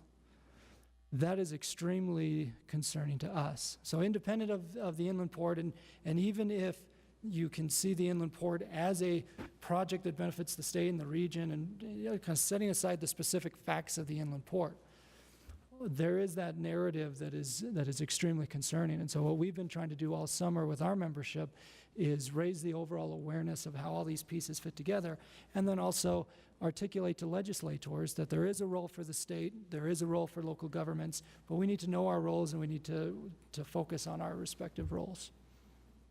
Councilmember Wharton. Yeah, and you may have just given me the answer to my question, but you said that there's this narrative at the state level that the local governments were the hindrance to economic progress, and that you guys are pushing back on that narrative. Can you tell me a little bit more about how you're doing that? And Madam Chair, I realize it's a little off the inland port, but I'm happy to do it quickly. Please do. We have time. Okay. Andrew, Councilmember Johnston, is one of the league representatives on the Commission on Housing Affordability, and this is one of multiple examples. Water is another one, but on the housing affordability, we all recognize that housing prices are escalating around the state, particularly along the Wasatch Front. And we've been concerned that the narrative has been that the reason that the costs are escalating are because of local government policies and because of local government regulations. We have been working with our partners to explain to legislators the valuable role local government provides in preparing for population growth. When you think about the inland port, one of the questions that you're asking yourselves is, what does the inland port mean from an infrastructure perspective? Because at the end of the day, you as a city are responsible for getting clean water there and taking away dirty water. Good luck having an inland port or a house or an apartment or anything that doesn't have that basic service. And you as a city are responsible for figuring out a way to pay for that service, provide that service, and get it done, and do it in a way that is never disrupted. We have been trying to ask those questions, whether it's through the Commission on Housing Affordability or water or any of the other topics. The executive board and I met with the editorial board of the Desert News recently and KSL to have a conversation about the complete narrative on housing. So what is it that local governments provide for future homeowners when they move into the city? Well, you provide infrastructure, you provide public safety, you provide public services that do have a cost. But ultimately, residents believe that there's value to that cost, and you provide planning and zoning and other things that make a community a community. That has value, and in many times, those conversations get lost because of other valuable narratives. Natalie, I thought, really hit the nail on the head when she was talking about the different scenarios. If you really only look at economic development and you look at that in a vacuum and you don't look at the other potential consequences, what does that mean long term? You as local government policymakers, you're making those decisions that set up the future, and you have to take into account all those considerations. So you're balancing economic development with long-term infrastructure needs and financing and environmental protections and everything else that comes into the ultimate decision and the votes that you cast. And it's our job to help protect your right to cast those votes. Great. Council members, anything else? Cameron, thank you for being with us twice today and your very clear and succinct presentations on both accounts, and to your team also. Thank you, Madam Chair, and look forward to seeing you all at the conference next week. It'll be here at the Sheraton, and thank you for your financial support. The city provides not just a donation, but also cookies. So thank you. I was going to say they're really good cookies. Yep, no, we were coordinating that earlier today. So thank you for your support You're of welcome. the conference, and we'll see you next week. We'll see you next week. Thanks, Cameron.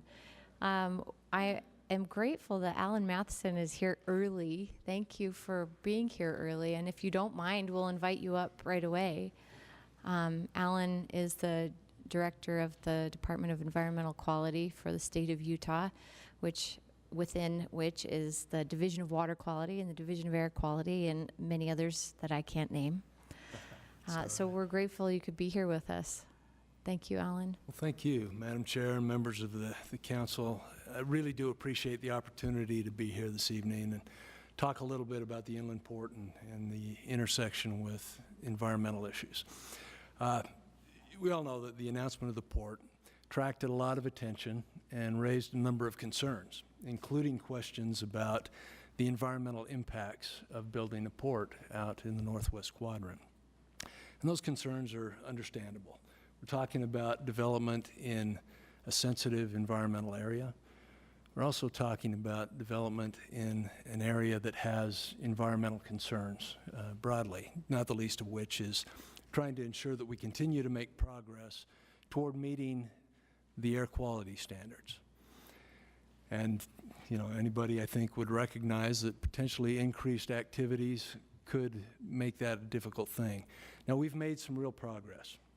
And I think it's important that we recognize the progress that we've made as a state.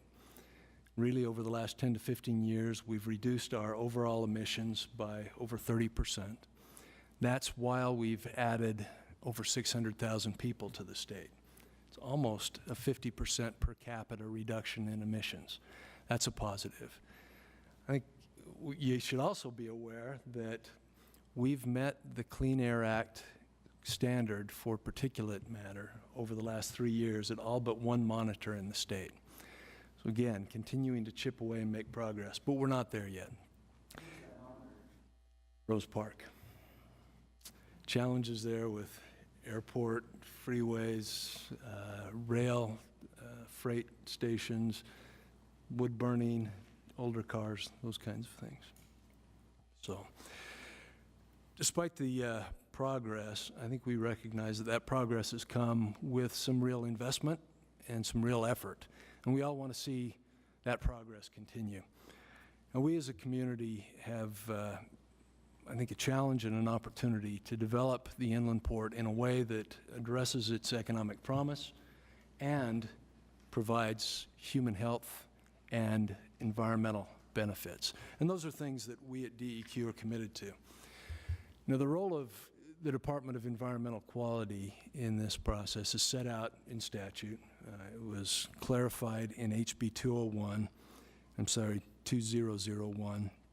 which says that the Inland Port Authority must, quote, develop and implement a business plan for the authority jurisdictional land to include an environmental sustainability component developed in conjunction with the Department of Environmental Quality, incorporating policies and best practices, number one, meet or exceed applicable federal and state standards, including emissions monitoring and reporting, and 3, strategies that use the best available technology to mitigate environmental impacts from development and uses on the authority jurisdictional land. The statute goes on to outline some objectives for the board, and those include respect and maintain sensitivity to the unique natural environment of areas in proximity to the authority jurisdictional land, and interestingly, to improve air quality and minimize resource use. It's not saying status quo or mitigate the increase, but it's saying improve. So those are tall tasks, but I think doable and important. Let me just mention that this is a different role for the Department of Environmental Quality. We typically review plans that come in for compliance with federal and state laws. We do inspections and compliance assistance. It's not our role, and has never been our role, to plan a development. So we're not consultants, but we do have a number of talented, interested, informed people in the department who care very much about this state and are willing to be involved in helping to track down information that's relevant and make sure that we as a state are doing the best we can as we develop this, this inland port. Let me just make, before I get into details, a bit of a caveat. We haven't talked to the authority yet. There have been preliminary discussions, planning, some meetings, opportunities for us to get together and start talking about details. But that hasn't happened yet. So I'm not in a position where I can talk about specifics, things that have been discussed or are part of a plan. But I think what I can do is share with you some thoughts on the types of things that might be included in the sustainability plan. And with your indulgence, maybe I'll jump into a few of those. Okay, maybe the first category would be governance, looking at how we operate this facility. And one, I think, key principle is that we want to have robust public input along the way. I certainly wouldn't say that we've got all the answers, and having some really sound input from the public is going to be important. I also think it's going to be important that we look at those who have been working on these issues and are doing it right. The top environmental performers in port administration, transportation, planning, construction, infrastructure, et cetera. So we'd be reaching out to them.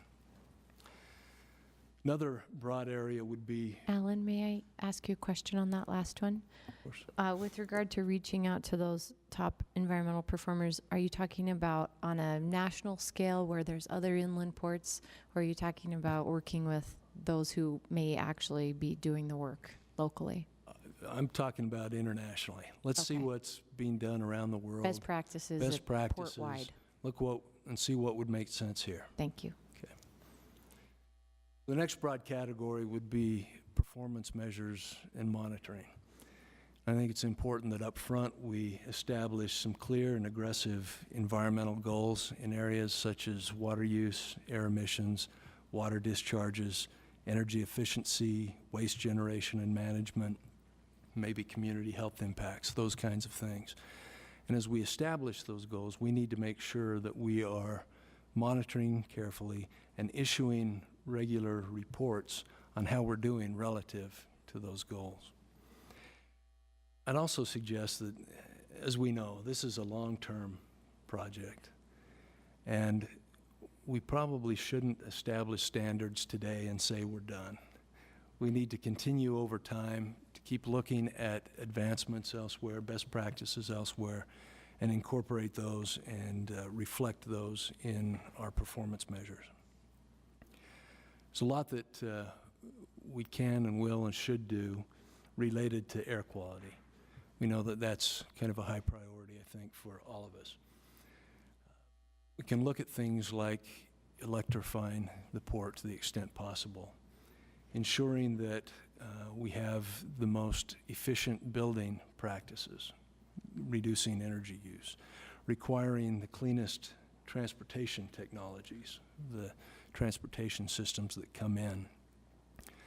We can look at things like a traffic circulation plan to make sure that as vehicles, trains, others come in, that we're maximizing the efficiency, keeping them there as little time as possible, minimizing the emissions.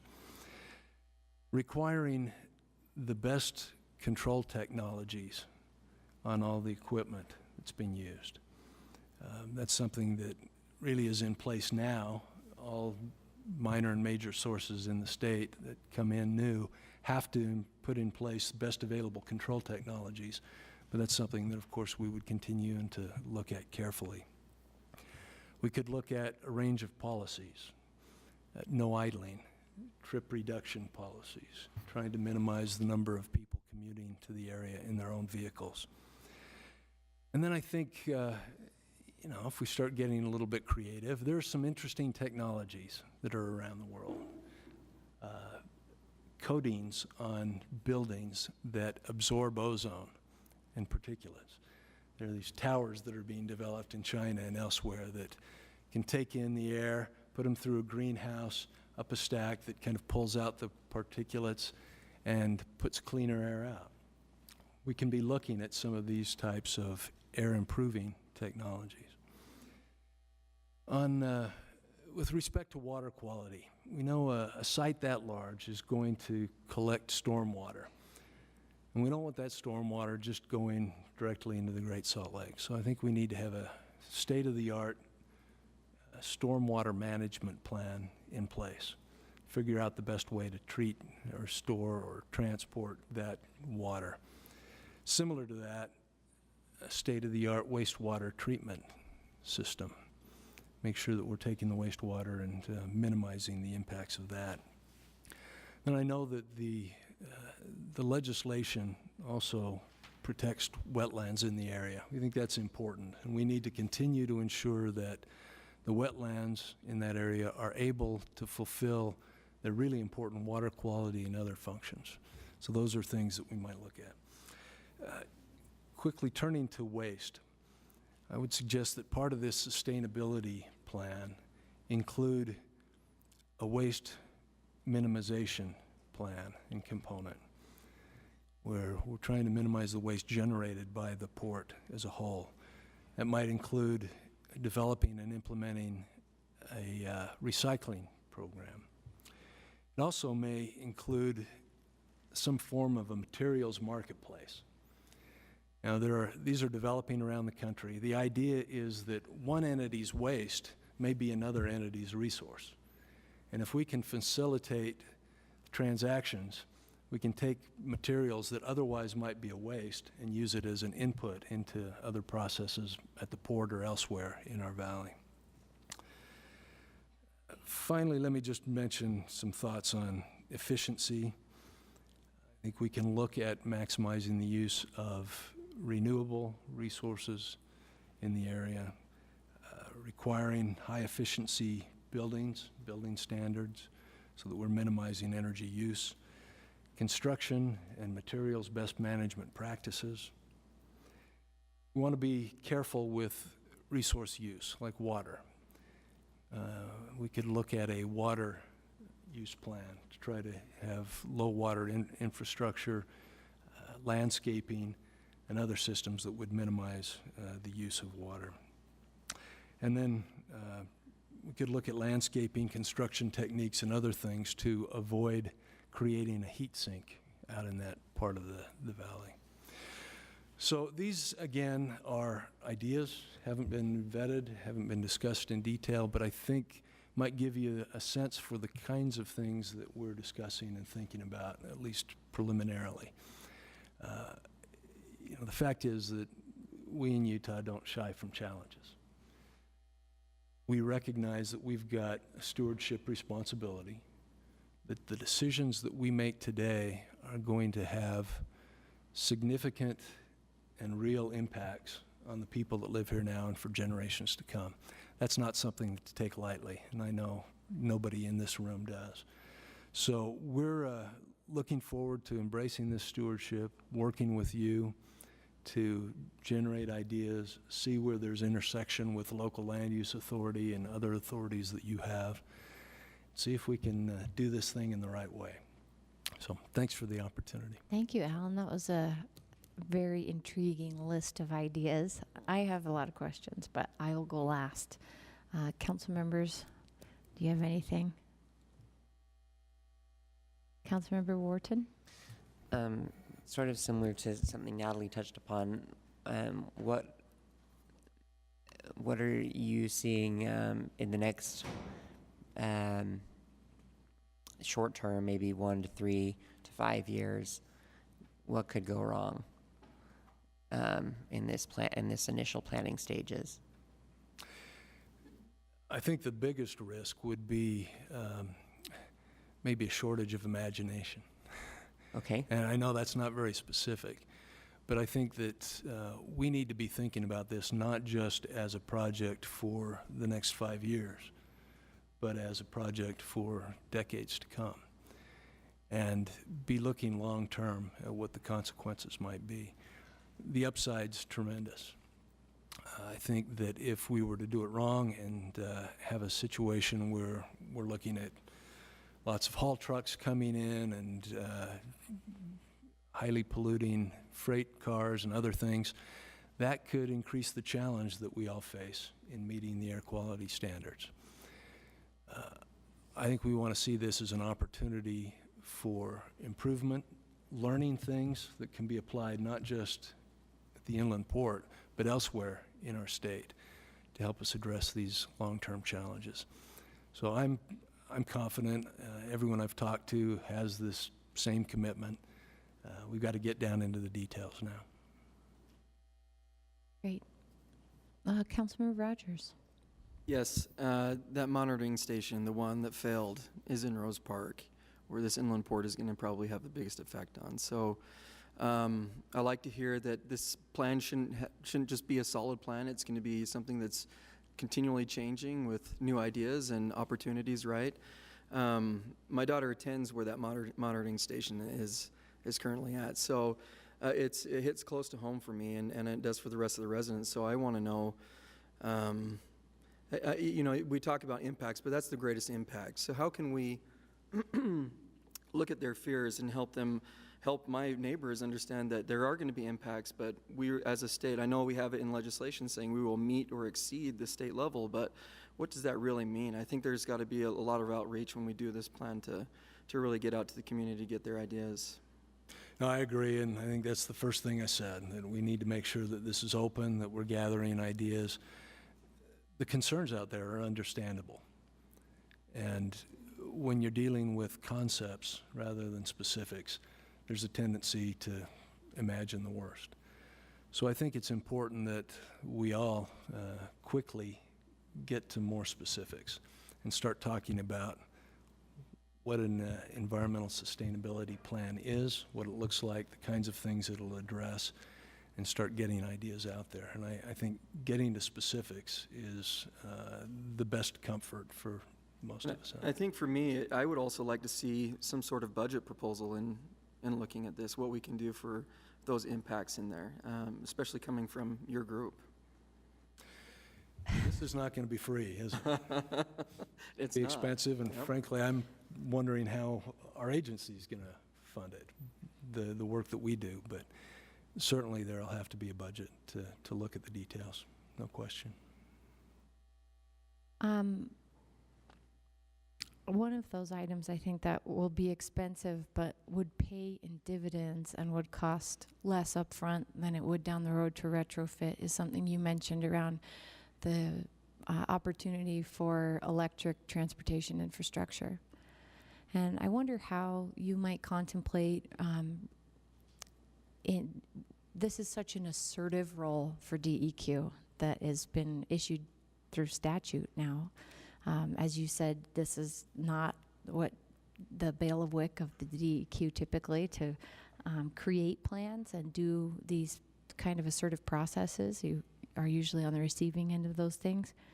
So I wonder how you contemplate those kind of conversations of upfront investment that will have an incredible impact, not only on the air quality, but economically speaking, on the lifetime of the port, 50 years or more. How do you navigate those kind of? Well, it's a great question, and I'm not sure I've got the answer to it now. I just know that that's a need. And we're going to have to bring in to this conversation some people that can assess the life cycle costs of the strategies as well as the costs of inaction or alternative strategies. You know, I think a scenarios approach makes all kinds of sense here. We've done that as a community in the past. It's the best way to make decisions long term. It allows us to explore options and compare them against one another. And I wouldn't say, you know, I listed a lot of concepts. I won't say that any of those is exactly the right thing to do. They need to be assessed against alternatives. And so that's going to be part of it. And any scenarios approach necessarily includes an evaluation of the costs and the benefits. So that's not easy to do, but it's probably going to take, you know, getting the right economist in there to help with the process. That's not something that we're going to do as DEQ. Right. And I wondered about that with you mentioned that how does DEQ from a staff perspective support the process that now you're obliged to participate in? I wondered if you might be seeking or open to partnerships with University of Utah or other entities that have some subject matter experts on things like urban heat sinks and urban ecology. I know that there's several professors up there who have world-renowned, if not We've got great resources, don't we? And we ought to be taking advantage of that. And as I said, one of the things we want to do is make sure that we're reaching out. I think the statute says that the authority is going to be developing this sustainability plan in conjunction with the business plan. DEQ. Yeah, business plan, but the sustainability plan is part of that business plan in conjunction with DEQ. So we need to have these conversations with the authority, which is the group that ultimately is going to be submitting this plan. And I'm certainly open and, in fact, actively would encourage drawing on those resources from the universities and elsewhere. Great. I wondered about if you can give us any glimpse into the realities of monitoring. This is an incredibly broad project that will take years to develop, the port.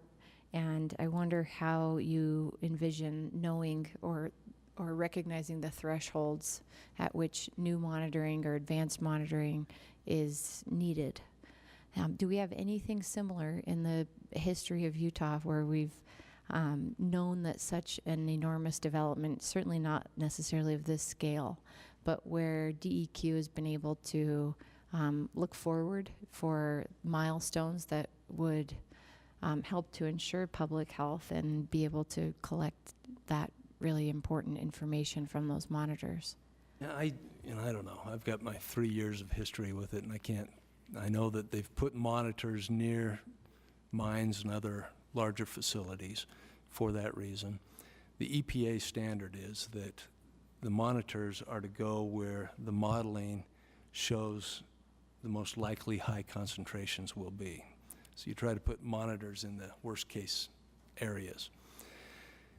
For something like this, I think there are two things we can look at. One is you've got the federal monitoring program, and I don't know if that would direct putting a monitor out there, but that doesn't mean we couldn't do one as a state and say, for air quality, for example, this is an area of concern. We've established some standards or goals. We need to collect baseline information to judge those goals and our progress toward them. So to do that, we're going to have a monitor in that area. Now, where it goes, when it goes, et cetera, we haven't had that conversation yet. Okay, council members, do you have other questions for Alan? Yeah, Councilmember Johnston, please. Thank you for being here and your expertise. I unfortunately have a bit of a dim view on voluntary sort of goals. I love the idea that's in there now. I love the idea of sustainability plan. I question if we don't need more incentives to fulfill those. And if that's your role or not, I guess is a question, because the board ultimately sets it up the way they want to set it up, but what are the incentives, what are the disincentives to actually follow through on this? Because if technology doesn't accelerate very, very quickly, or quickly as we hope, or if implementation or adoption of that doesn't accelerate very quickly as we'd hope, we're still left with sometimes competing interests of maximizing job growth, economic input into this area, hoping that maybe in the future the technology would catch us up long term. So maybe over 30 years we have a overall decrease, we hope, but initially we're saying, oh, we're okay with it increasing in some amount.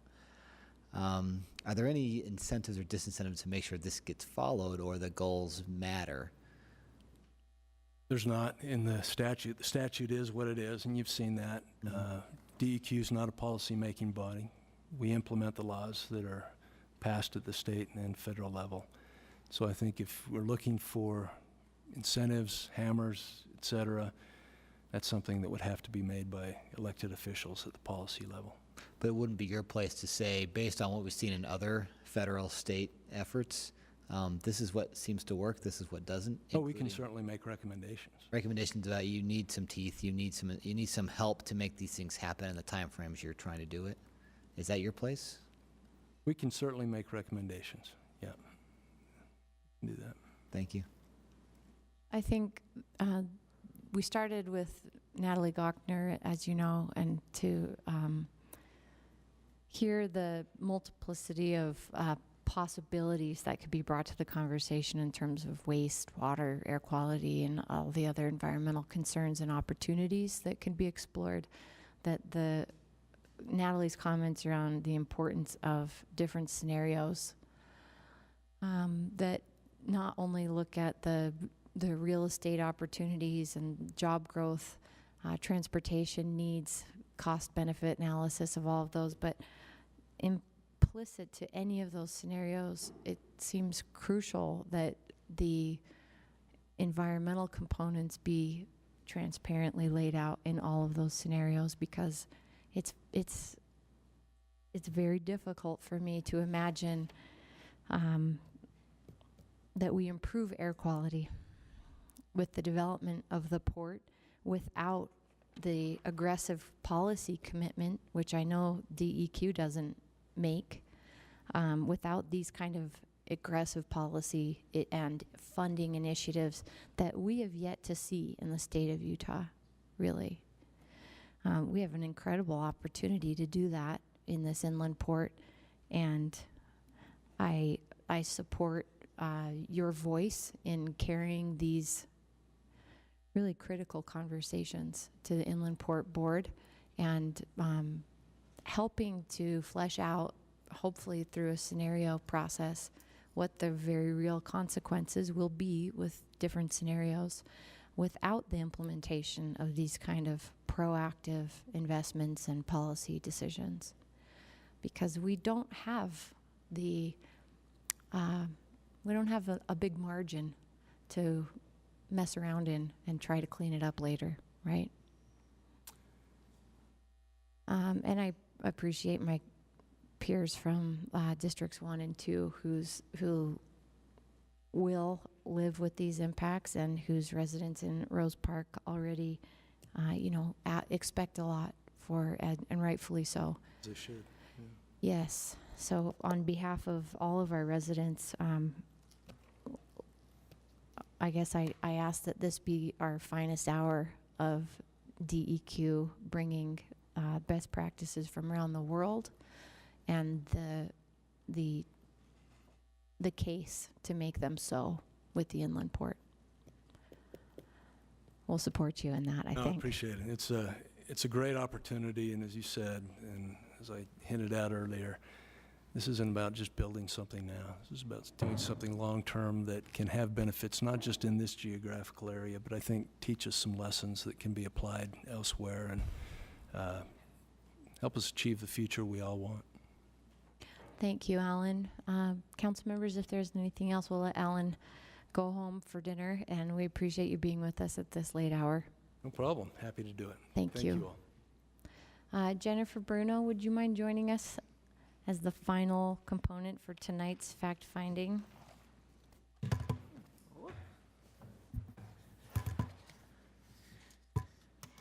So the chair thought it would be helpful to probably a little bit more of a review for the council, but for the public to go over where the legislation ended up in terms of what were the details and the different categories that the council and the public were interested in.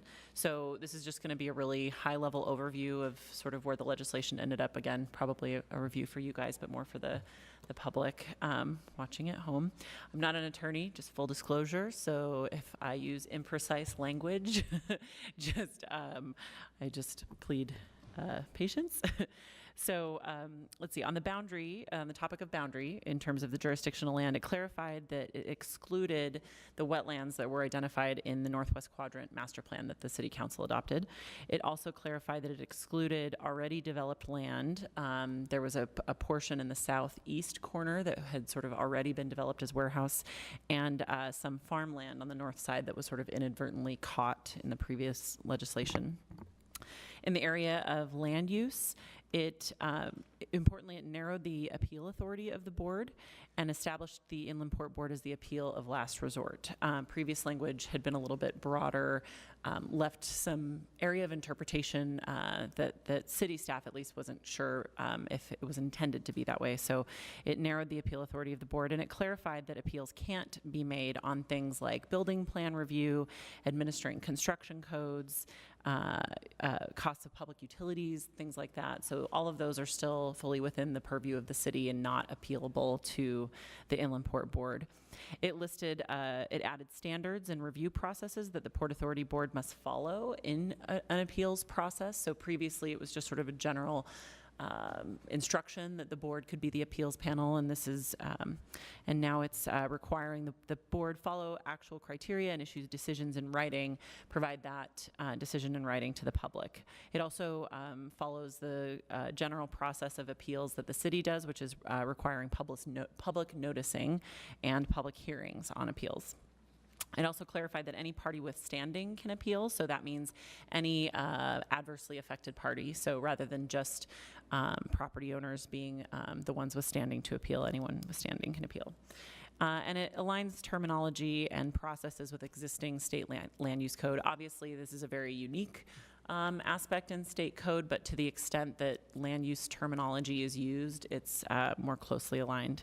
It also required that the city allow inland ports, actually that any jurisdictional land allow inland ports by December 1st, and that's the process that planning is sort of aggressively going through right now of getting that text amendment through. You guys were briefed on that a couple of weeks ago, so that's working its way through the process.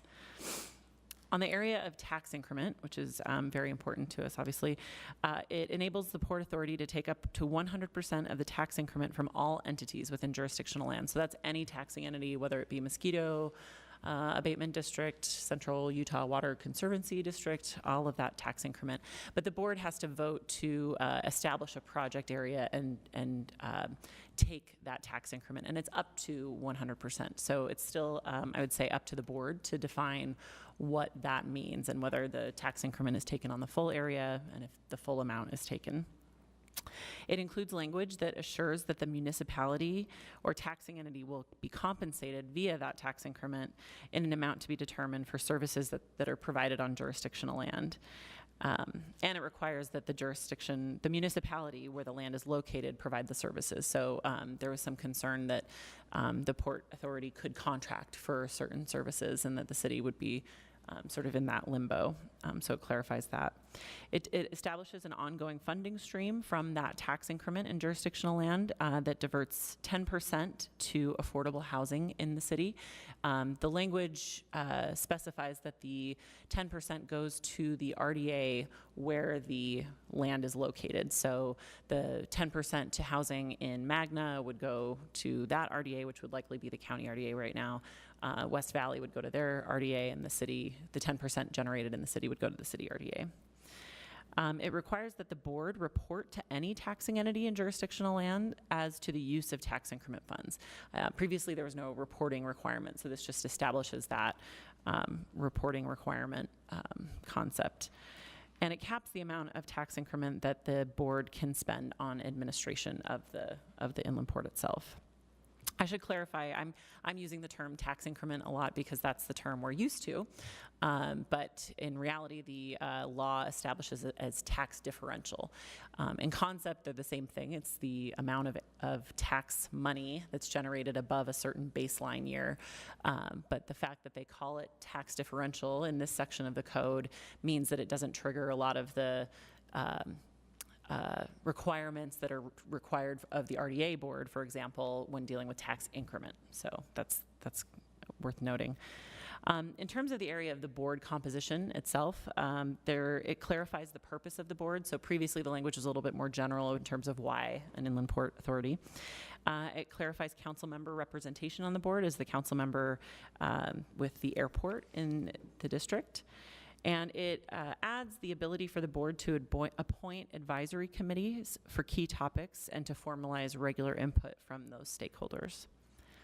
In terms of the environmental concerns, Alan Matheson addressed a lot of those. It kind of builds into the operation of the board a sustainability component by requiring that the business plan itself have a sustainability plan.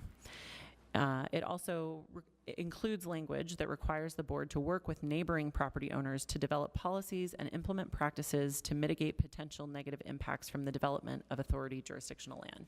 I think that statement is probably open to pretty broad interpretation, but that's the way the language reads now, at least. And it also adds a sustainability component into the appeals process, that if someone is appealing a decision of the city, that they need to provide documentation that they meet or exceed federal standards for environmental concerns. So those are some of the areas that were changed or altered from the previous version of the bill and where it landed. So Council members, anything for Councilmember Johnston? I don't know you have the answer to this question, but considering the upfront heavy task of rezone for an inland port, whatever that means, we're figuring that out in the next few months, and potentially other preparatory stuff for the board. Is that something this is an administration question, but could we pursue that being part of the reimbursement for services? I think long-term the envisionment was police, fire, utilities, those kind of things, but would this fall under that as well? Because it's taken a tremendous amount of staff time right now. I think in concept, it's the concept is reimbursement for municipal services. Yeah. I think it would have to be a discussion with the board, but I don't know, I would defer to the board. We could work with the administration to start tracking some of that. I'm just wondering, if it becomes a large amount and the bandwidth is compromised from the city in some capacity. I was thinking about it with DEQ, and if they're asked to do a lot of work for a sustainability plan, for instance, are they able to be kind of reimbursed and compensated because it's taken away from other work they may be doing? Right. Good question. When you mentioned the ability of the board to create advisory committees, that pricked my ears around Natalie Gochner's suggestions today to bring in scenario planners, and that advisory, that there's probably a bunch of different ways that they could incorporate those partners, the local technical experts, but that could be a really easy place. Definitely. Council members, anything else? This is kind of our old news, Yeah. but definitely relevant to our conversation today. Thank you, Jennifer. So that wraps us up, 6 o'clock. We don't have a formal meeting until 7 o'clock. We do have at the end, if I get back to our agenda, there is one chair, vice chair announcement question, which we never do. We already did report and announcements, and so my question for you all is around it's a follow-up on the discussion of the gap in the construction budget for the homeless resource centers that came before us last week as a request for a fee waiver. As you'll recall, it was just over $500,000 request by the Shelter of the Homeless Board, and our reluctance to set a precedence or to change our precedence in the fact that we don't do fee waivers, but our desire to be a good partner and make a different form of contribution. We were talking about doing part of it as an impact fee waiver in the affordable housing realm that the city does, and as it turns out, we probably can't do that. So it can be part of the contribution for that request can be part of our budget amendment that's open right now, if we'd like it to. And so my question is whether or not the council wants to take an extra step of requiring a public benefit analysis for that contribution. And if so, then the administration would need to conduct a public benefit statement to be submitted to us. And that might take a little while, but we are not required to do that. Wasn't there already a public benefits analysis attached to this, the request? Not that I know of. I don't think that there was. No? Did I make that up? I made that up. If there's I thought there was a public benefits summary at least as part of that request when we read through it. We can have another look at that, Jennifer, thanks. There was a public benefit study in what was proposed by the administration, but it had to do with studying the concept of waiving fees. So this would be studying the concept of donating money.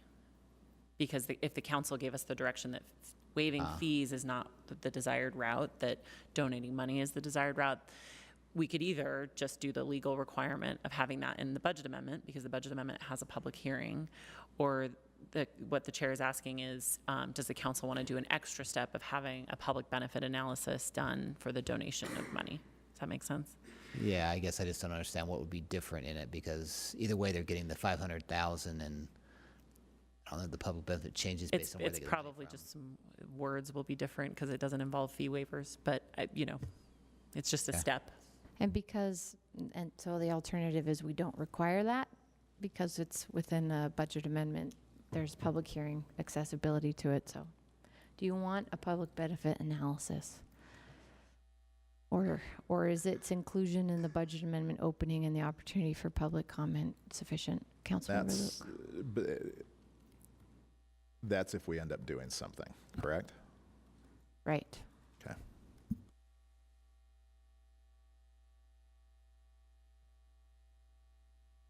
Okay, if no one makes a proposal that we have a public benefit analysis, we'll just continue without. Does anyone want to make that proposal? I will. I propose that we have a public benefit analysis for the specific question of donation of money. Councilmember Johnston? Sounds like a process issue, like we have to do the process for the future, essentially, right? As a precedent? I just don't see much coming out functionally for our needs right now. It doesn't seem like it's going to do much, but as a precedent forward, is that what we're talking about? Seems like we're going around in circles, but I will second the motion. I don't think we're voting on anything I right don't- now yeah, because we didn't It's not agenda. agenda this. Based on this direction, we will work with the city attorney's office to get one drafted, a public benefit analysis drafted, assuming there's not opposition to that. And then the council can make a decision at a later date if the funds are approved. Does So that make because this wasn't an item that we scheduled to vote on, can I ask council members to talk to staff about any concerns you have with that, and we'll work that out. There will still be a public hearing. Right. And in fact, there was we Regardless. noticed the public benefits analysis, and so that's also still on the agenda. Okay. Great. Thank you. I think the desire is just to create a clear public record about our investments in the HRCs. And that's it. So we don't have a closed session tonight, and we'll see you across the hall at 7 o'clock. Thanks.